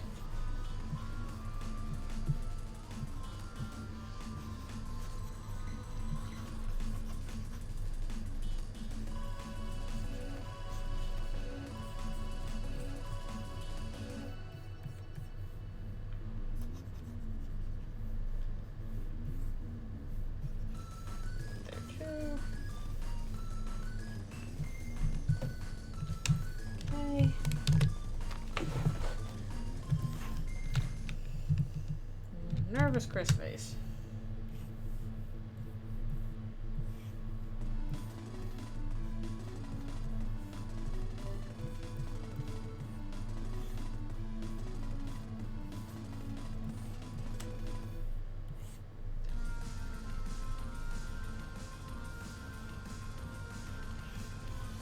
Maybe.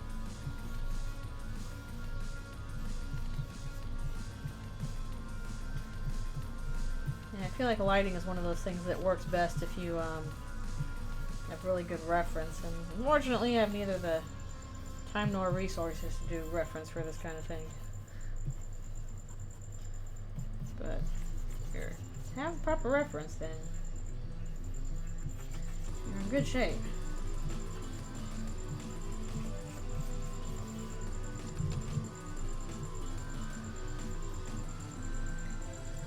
That's probably not a good sign. If everything smells like toasted marshmallows, that's probably means something is damaged or burnt in some way. Some piece of machinery is.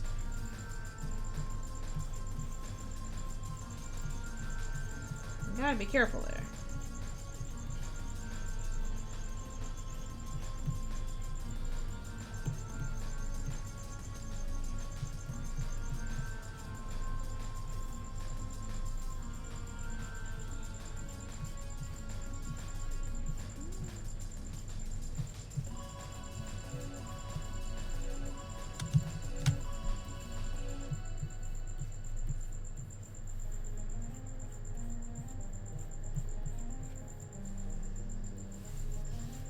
Oh, that's weird. Maybe it was something in the pipes.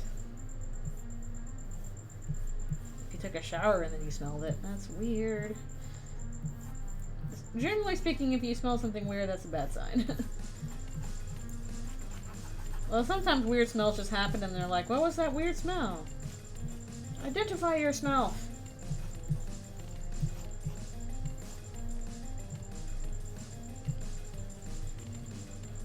I wish I could yell at a weird smell and tell it to identify itself and it would answer. That would be nice.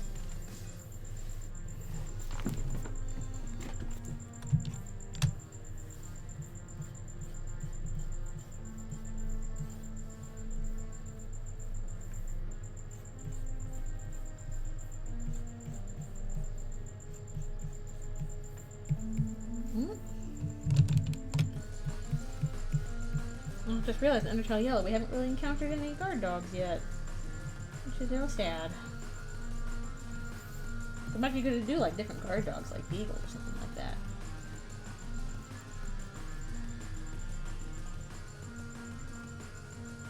It's got cross. Brain was weird. Who knows? Brains are weird too. That is always a possibility.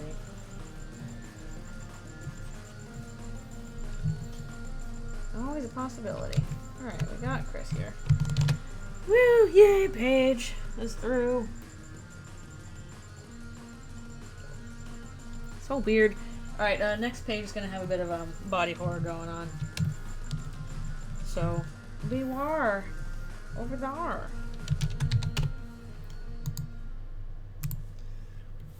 Again, just a little bit.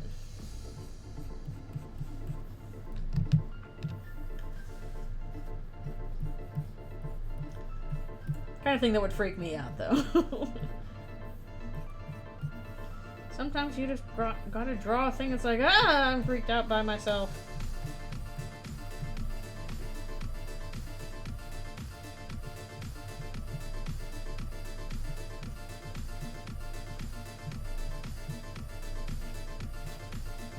Draw something that will freak yourself out. It's fun. and free.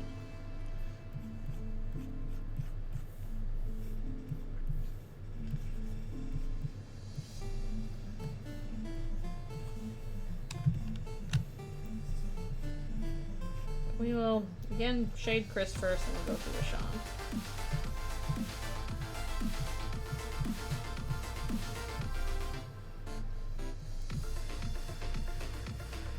Ah, bug in my face! Bug, why are you in my face? I'll never understand bugs that are like, I could be anywhere in the world right now and the place I'm gonna be is in your face. Oh yeah, Junji Ito is like the king of body horror. Very skilled with it. Give me some of that Amigara fault thing. Although I think the first thing of Junji Ito's I ever saw was, I was flipping through like, when I was really big into manga in my college years. And I was flipping through like a sampler of, you know, here's some new manga coming out you can check out. Here's, you know, preview pages. And they had a preview pages for Gyo. So I think that was the first Junji Ito body horror stuff you saw.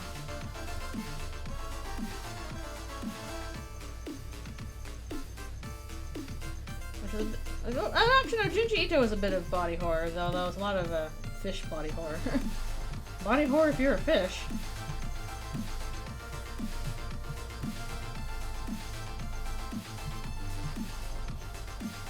I like how his entire premise for making that story is like, oh, is this about, you know, war stuff and how we damage the environment by not taking care of our, you know, where we dump stuff and all that kind of stuff. And he's like, mostly I was like, I wanted to have sharks, make sharks scary, and sharks aren't scary if you're not in the ocean. So I'm like, well, what if I put legs on a shark and came out of the ocean to get you? And I'm like, yeah, that'd be pretty scary. I like the shark with legs. Weird robot legs. Yeah, there was quite a bit of gore in Gyo, though.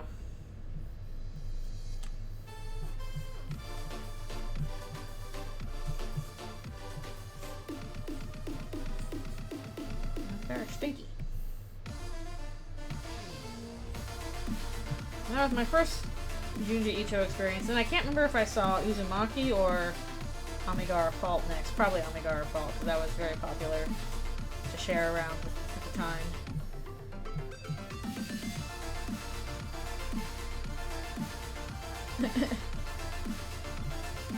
Look at the cute terror fish.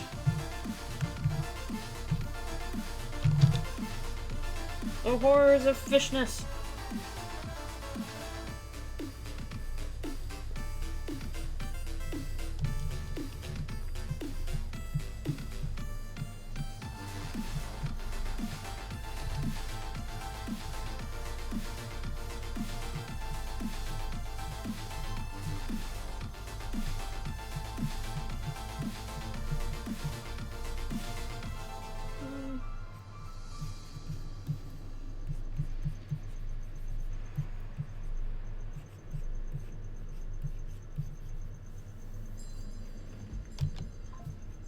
Now what? Pokemans, I'll get to you later. I'm doing stuff right now. Also, I gotta make sure to take Alfie's out for some outside time later.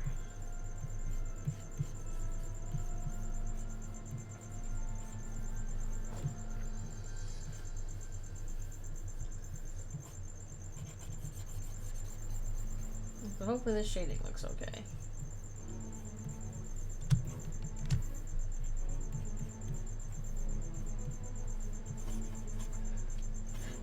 Excuse me.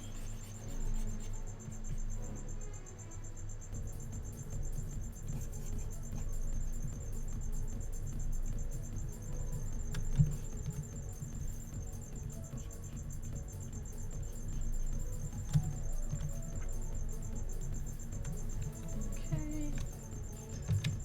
Not for that one.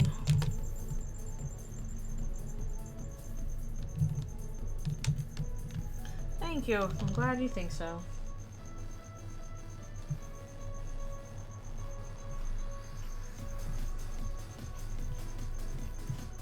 It's very basic shading, but even then that's still more than I did back in the paper trail days.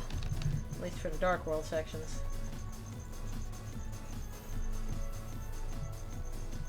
Which I think that system worked out pretty well. I realized. No, yay! Needle horror. Ouchies.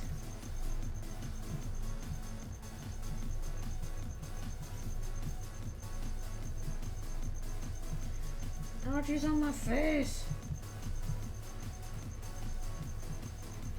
It's like my brother when he was a little kid accidentally tripping and falling headfirst into a Lego castle. You can imagine that was not good. I feel like I'm missing lines in here somehow. I don't know.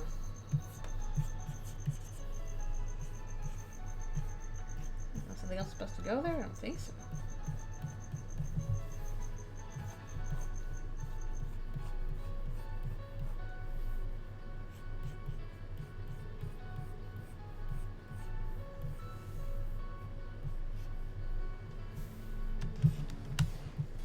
I'm gonna shade off most of that. A minefield of Lego. Oh no! That's why parents tell you to pick up your toys. You're gonna trip and slam your face into a Lego castle. It's not gonna be pretty. And very pointy.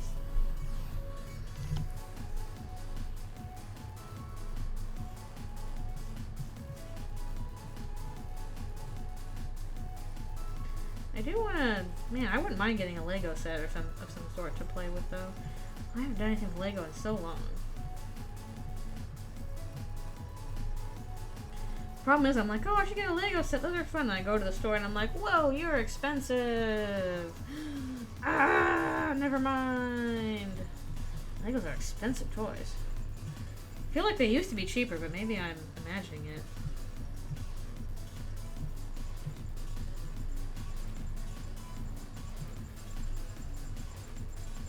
I cleaned my room. Now it's time to pour out the Legos again. Although, on the other hand, you know, that's kind of what life is. It's like, oh, I cleaned out the Legos. Now I want to play with the Legos again. Alright, time to get out more Legos. That's just reality.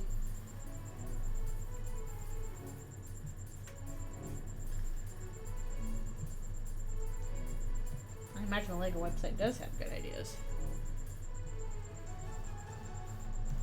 Go back to that Lego store in Disneyland where they have like, you can get just like whatever color bricks you want and whatever size you want out of those big like tanks of Lego, so you don't have to buy a box set. You can just like, I'm gonna get a bunch of Lego bricks and I'll make whatever I want. They have like a bajillion different like colors for them.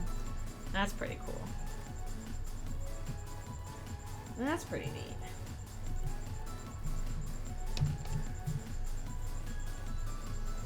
Stick a needle in my eye. Ah, no, my God. Okay. Go. On to the next one.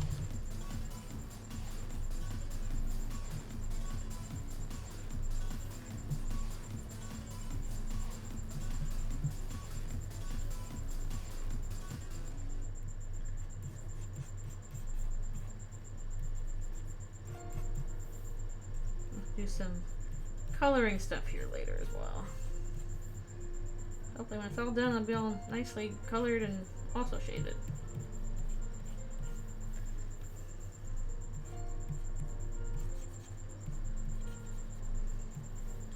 Yeah, I was surprised with how many Lego sets we had growing up. We actually had a good amount of Lego and Playmobil, and that stuff's not cheap. Good grief. How did parents get that for us? I guess nowadays maybe it's more video games and stuff. We did not have much of that when I was growing up. A lot of Legos and stuff. Playmobil. It was very good. We play with that a lot.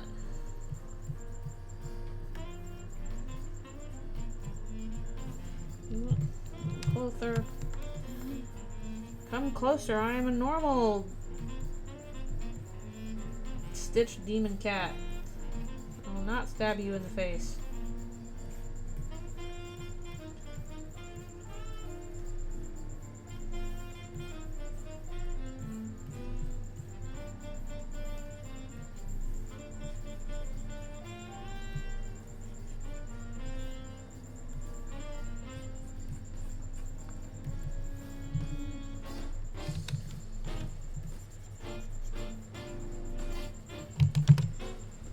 Save early, save often, and also don't do that.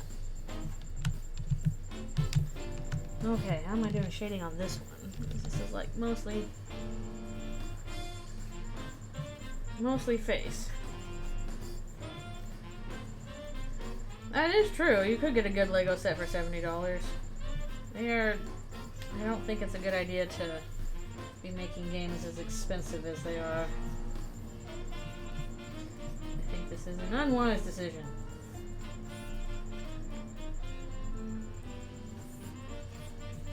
I don't know, I saw something recently where like Rockstar's gonna charge $130 for the next Grand Theft Auto game. I'm like, no you're not. I'm sorry. I don't think enough people are gonna buy that to justify that kind of price.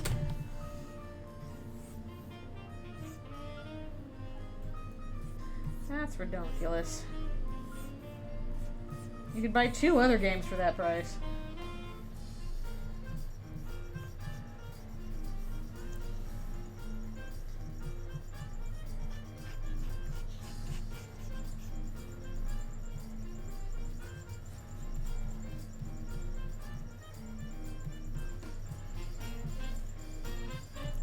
Buy 2 Lego sets for that price.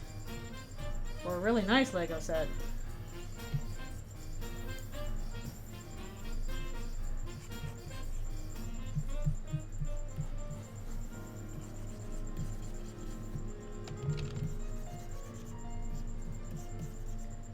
I'm talking about Legos because Chris is like, focus on Legos and not this.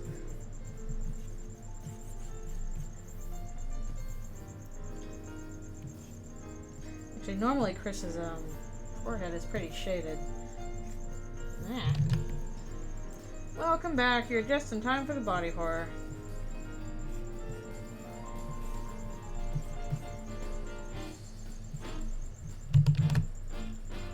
Bowser Lego set. Oh, that sounds fun.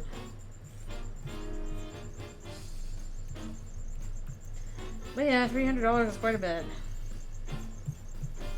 I know that Nintendo was doing like some kind of like Lego thing where you could like build a Mario set with Legos and then program it and stuff like that, which admittedly does sound very fun. I wouldn't mind doing that. Okay, is this appropriate shading for this? Is it down here too? Oh, over here.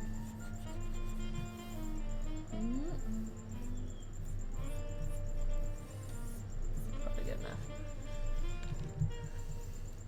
Oh yeah, this is not too bad. Again, this is mostly if you're scared of needles. This is probably not going to be great.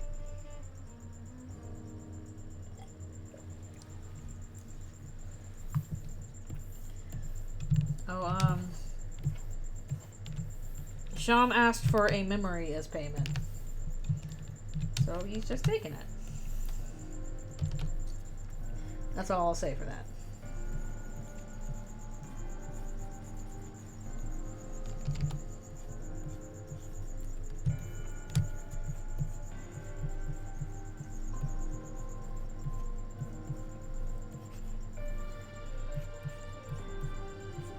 I need more remixes of this song. I like Quiet Autumn.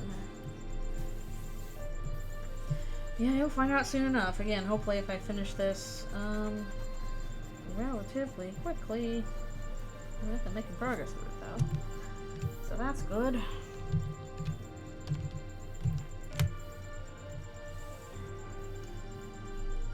But yeah, the premise is Sham wants a memory from Chris, so that's how you get a memory apparently if you are stitched together demon. More slacking.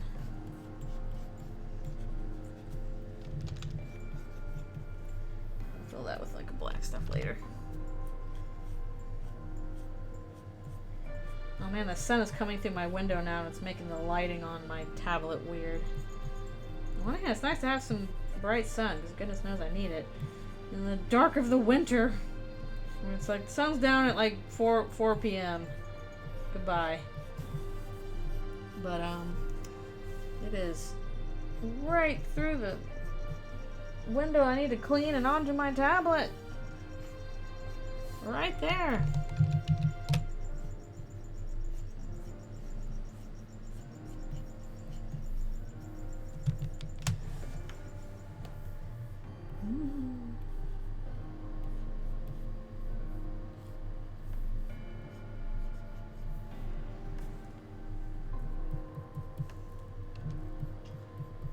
We'll be doing the other layers on them later.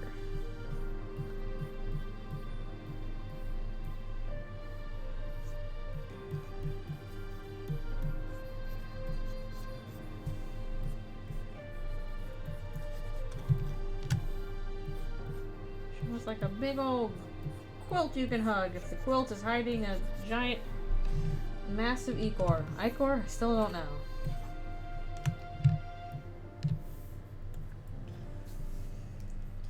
I don't know how to pronounce it. I'm just guessing.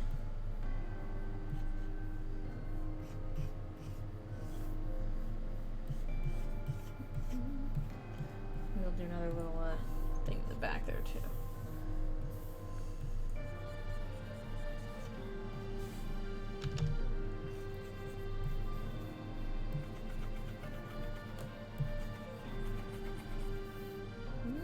Yeah, sure, why not? Just to kind of drive the point home. Wah. It's a joke.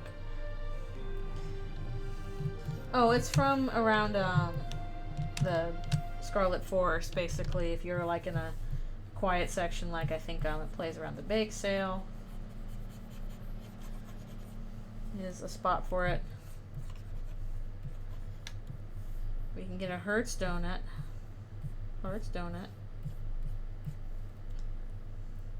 No, the blending stump. No, that sucks. I'm sorry. Get you another one.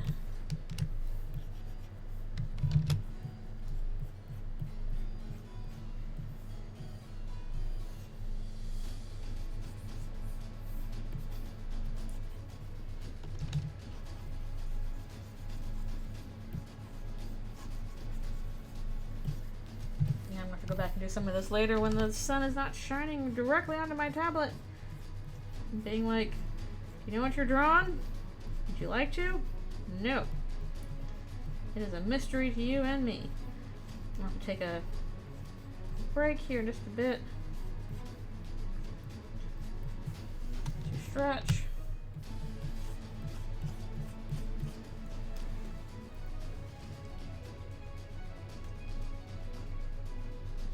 Oh boy. Well, do what you can in a pinch. I remember at the summer program I was at once for animation, we were so feverishly going through, you know, materials trying to make our animations, and I couldn't find a pencil sharpener that, excuse me. Oh, I like sandpaper. We were going through materials so quickly and we couldn't find a pencil sharpener that we just got out a pocket knife and started sharpening pencils by, you know, by knife. It felt very hardcore. I don't know if it was that hardcore, but we did it.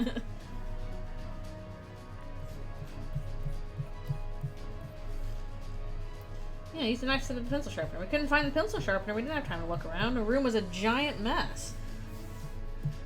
I didn't like that very much. I like having a cleaner workspace, but the people I was working with did not bother. So we worked in a giant mess, giant pigsty of a room. One of my roommates had this alarm, like a, you know, wake up alarm kind of thing, only for some reason it sounded like a fire alarm. So whenever she set her alarm to wake up, it was like whoop whoop whoop at like, you know, 7 in the morning. Ah! It was so loud. It was ridiculous. Okay, after this thing, we will take a quick stretch break, and then we'll do a little bit more before we call it a day so I can eat some lunch.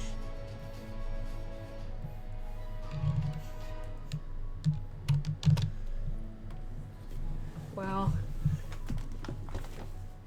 Chris goes through some tough stuff, and I stretch my wrist. Ugh. Ugh.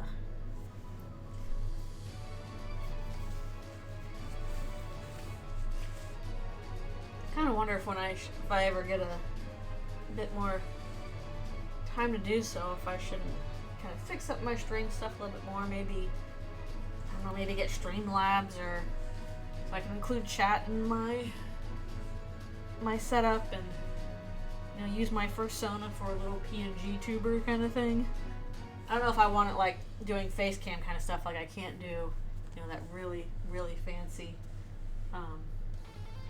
VTuber stuff. But, you know, just like a little PNG stuff that, you know, reacts to the microphone being on or something like that. That might be neat. I don't know how that would work with me playing music in the background. That might just be constantly picking up noise. I would have to investigate. Well, that's the problem. I haven't had much time to investigate.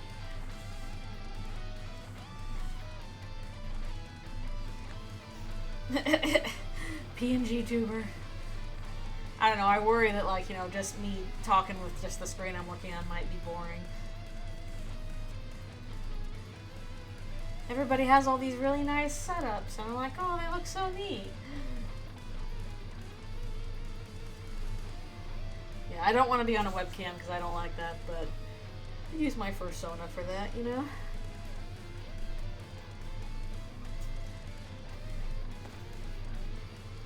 I feel like I move around too much for a webcam to be very useful.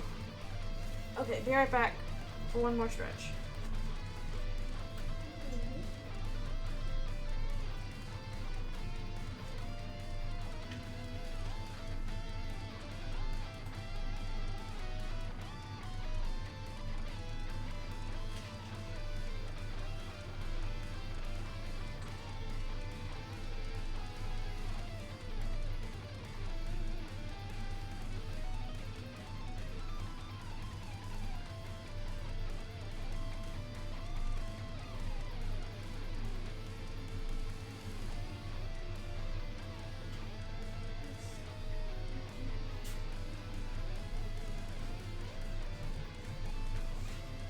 And over we go.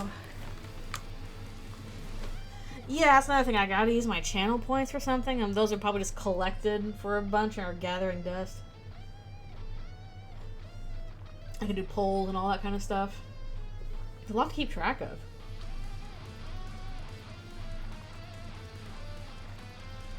That is, I guess, the issue is like. Then I feel like you also need more moderators to keep track of all that kind of stuff. Because otherwise, like, I'm so busy doing all that, I'm not actually doing the drawing.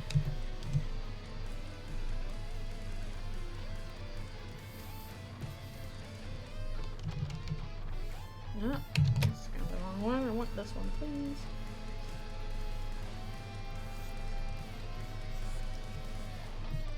But it might be nice to, like, at least, I'd like to do something with channel points so that, you know, they're not just sitting there. And, I'd like to do maybe a little PNG tuber thing. Nothing super nothing super elaborate. And, yeah, see chat and all that stuff. But I feel like I'd probably need to, like, spend time to figure out how to set all that up.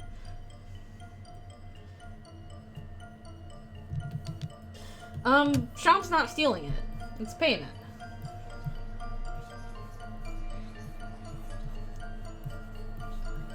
It is a willing transaction.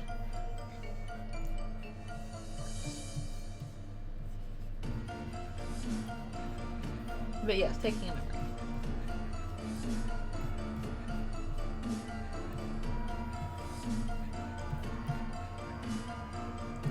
But yeah, it'll be up eventually. I would really like to finish it before I leave on the break, which is why I'm trying to make progress now. It's consensual memory stealing.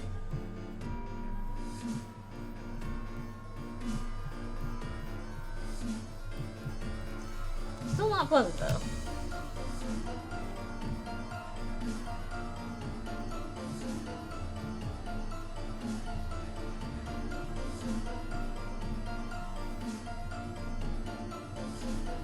I think I do for channel points. Well, the one thing I was thinking of doing, at least in terms of art, is like you turn in a certain number of channel points, and I can do like a really short, like 2-minute doodle, like something won't take me too long to do aside from that. Yeah, it is a fitting song.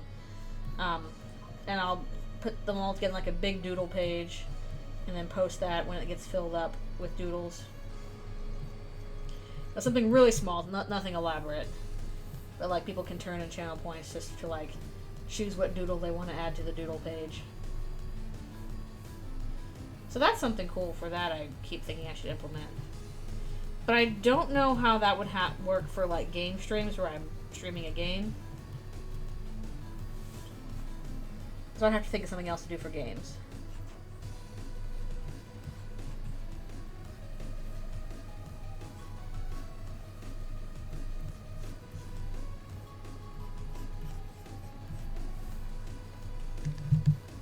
Okay. The actual needle here. There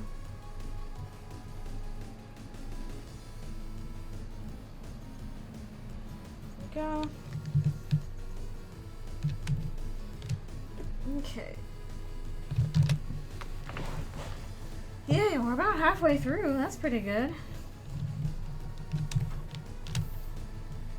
A little bit more over here. We'll do Sham first since I have that color. Yeah, I know you could do polls for games, but I guess it would depend on what game I'm playing. Like, how would the poll work?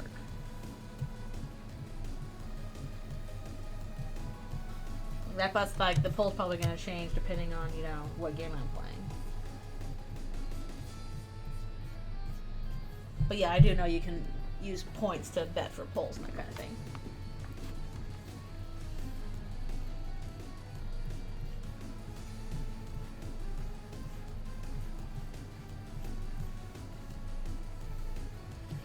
I don't speak another language well enough to speak in that.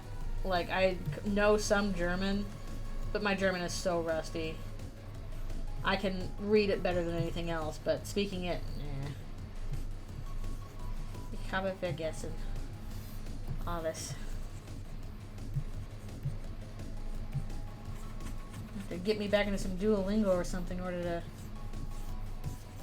get back to regular German. But even then, I don't know if that's speaking very well. But just reading it. I couldn't last for 5 minutes. Are you kidding me? Just be not talking. Like, I'm going to talk for 5 minutes. Okay, 9. Nicht sprechen.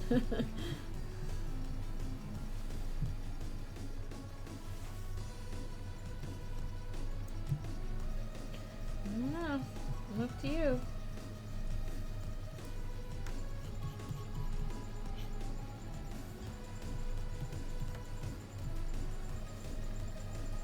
Nine. That's a good way to say no. It was very interesting going to that Christmas market this last week, and it was definitely trying to imitate a German Christmas market, which has a particular feel. And it got pretty close, but just, I don't know, it was kind of funny.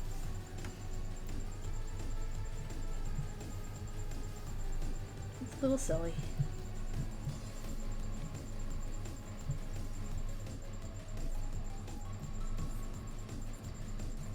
Also, we're going to probably color in this thread later, make it red, because we like just a little pop of color. Pop of color in here.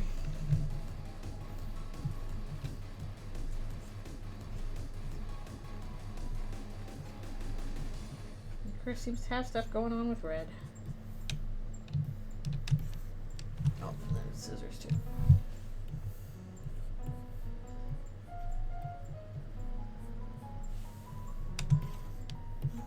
Go, Snippety.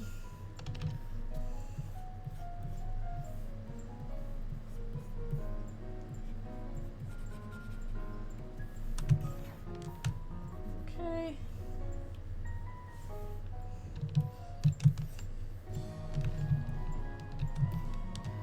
I'm gonna have to have Sham use like unicorn magic or something. I'm like, oh no, they only have one working hand.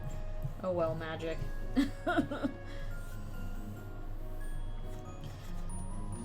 It's magic, I don't have to explain it.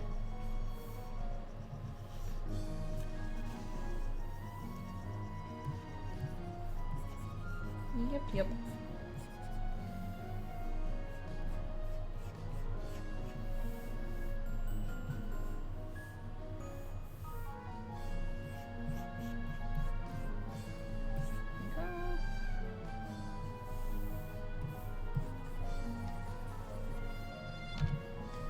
I'm not sure when I'll stop because I do need to take Alfie's out for a bit so I can feed her. Need to eat lunch. Need to make muffins. And anything else I gotta do. Yeah. There's something missing down there, Sean. Something's not right.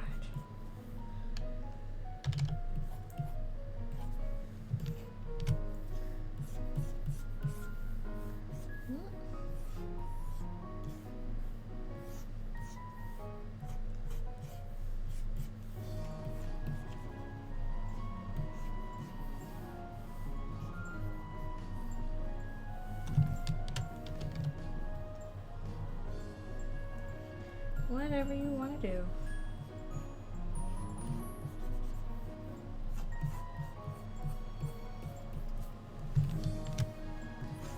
More shit.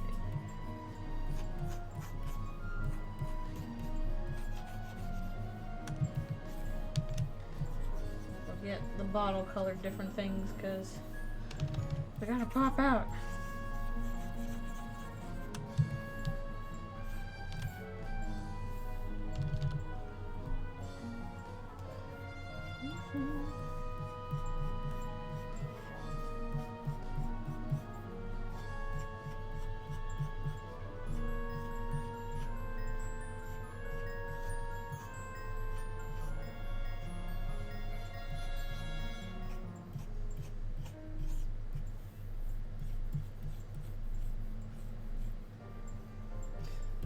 Yeah, if you think of an idea, probably a good idea to, write it down. Or else it'll be forgotten.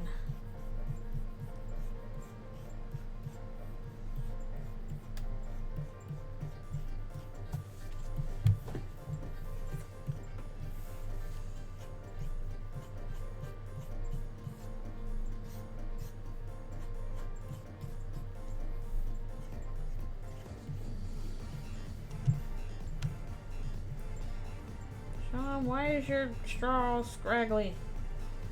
Scraggly straws.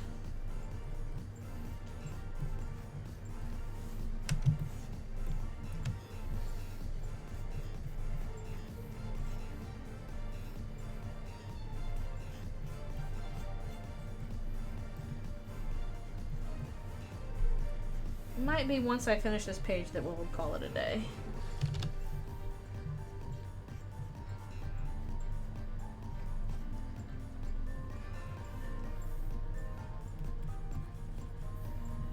I'll be through most pages. This is pretty good. Okay.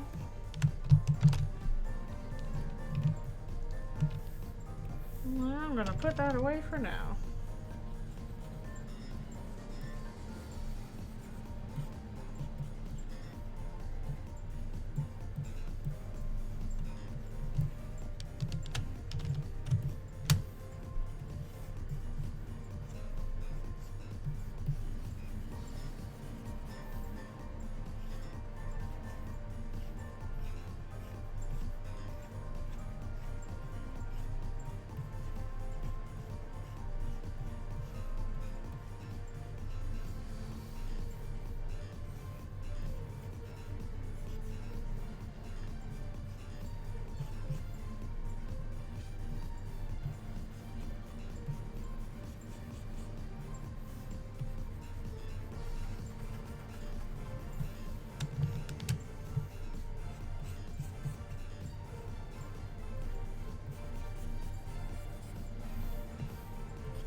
Oh, my square-eared straw fluff is worse than Susie's hair. For reasons I can't quite begin to explain. Oh, I think it's ad time. Ad time of the ads, oh no.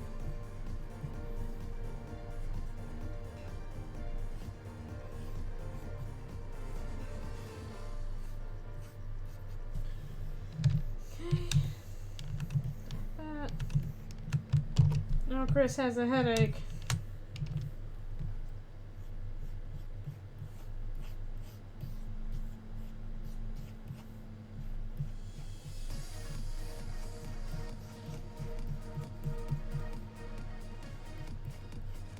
Sleepies.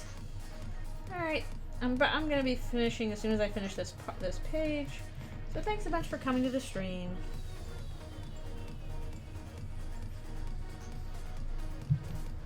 Does Ross have any aspirin? No. Sadly, he does not. They don't have aspirin in this world. That's why this world's so terrible. Crapsack world with no aspirin.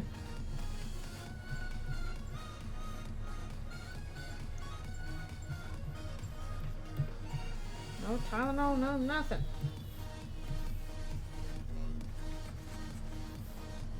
Pain in the butt world. Oh, okay. Well, good luck on finishing it too. Gotta do it.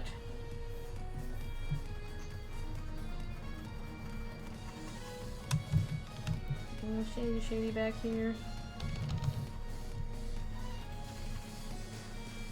Alright, what did I have for Chris previously? This color.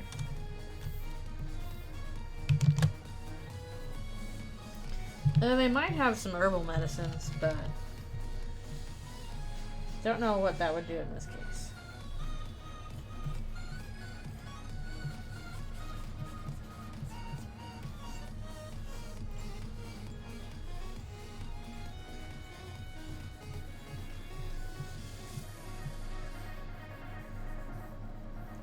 Since it's mostly memory was pulled right out of my head kind of headache. Hard to have an herb for that.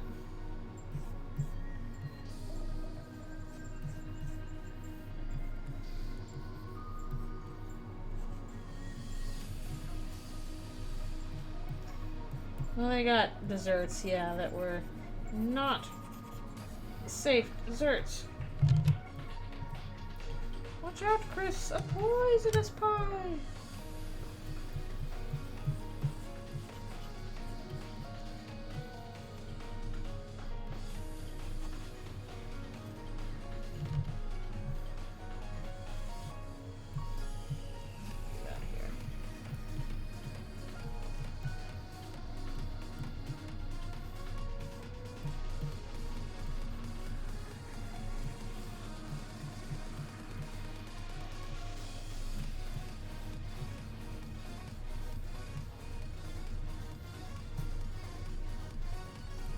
And again, this was consensual. Chris willingly gave Shaman memory. Just ouchies.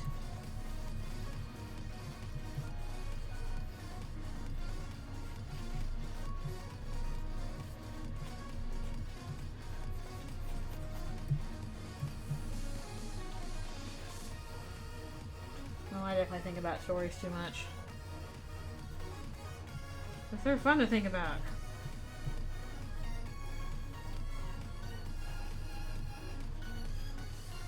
Memory trauma.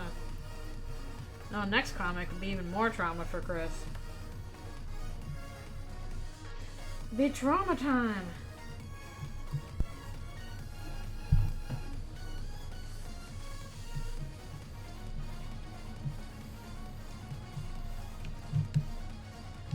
Okay. A little bit of stuff here. Oh, no. Yeah, next comic after this one is super trauma time for Chris. They have no one to blame for that but themselves.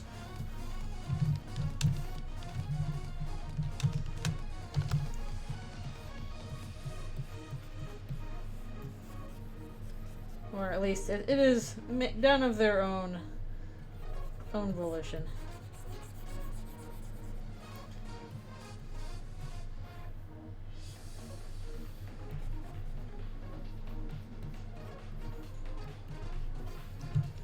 Oh yeah, next one after this one will probably be the Chris versus the Parasite comic. Which might end up being a 2 or 3 parter. We'll see how long it is. I keep being like, oh, I should have this scene, and this scene, and that scene. And that's going to be a ways off, not until next year, because I need my break.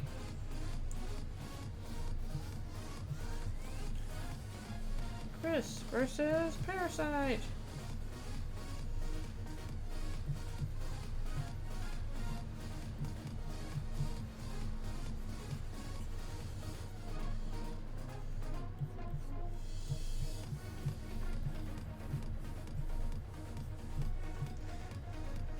I think we're approaching almost done time. Let's see. Almost done time. Is there any more stuff we need to do on this page? Probably not.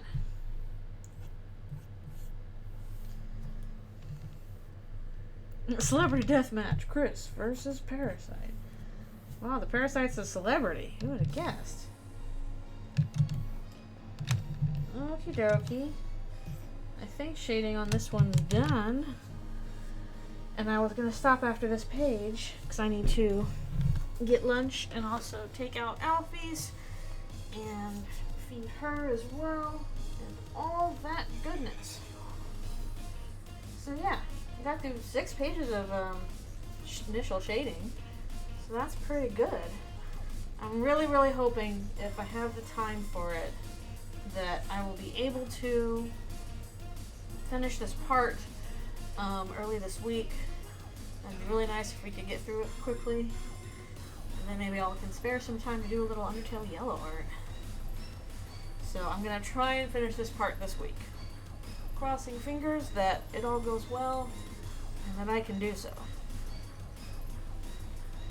It's going to depend on some work stuff. So we made pretty good progress today, so that's pretty good. I'm happy about that. Like most of the hard work's already done, so just busy. Oh, very busy time of year. Good grief, it's always super busy, and it's only gonna get worse until next year starts, or we get to the weird liminal week between Christmas and New Year's where time is fake and you don't remember who you are, and you kind of eat weird things, and you look out at the ocean and ponder your life. And then all of a sudden the New Year starts and you gotta come back to it. Whew. But yeah, made some pretty good progress on this. This will be my last stream of this year. Next time I stream, it'll be 2024, which is crazy. Yeah, I'm fine, probably. Just liminal.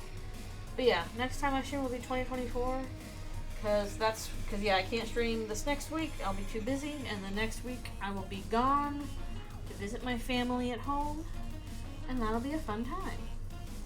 So, until then, hope you all have a wonderful winter break, whatever you do for it. And that you can relax a little bit, which is, I know, tough stuff to do. But yeah, I will be back in 2024. With even more art and even more games, certainly more Undertale Yellow back then. Back now, all that goodness. But yeah, hope you guys have a wonderful rest of the year. Thank you guys so much for coming to the stream. You have a great day, and I will see you all next time. Alrighty, see you later. Happy New Year.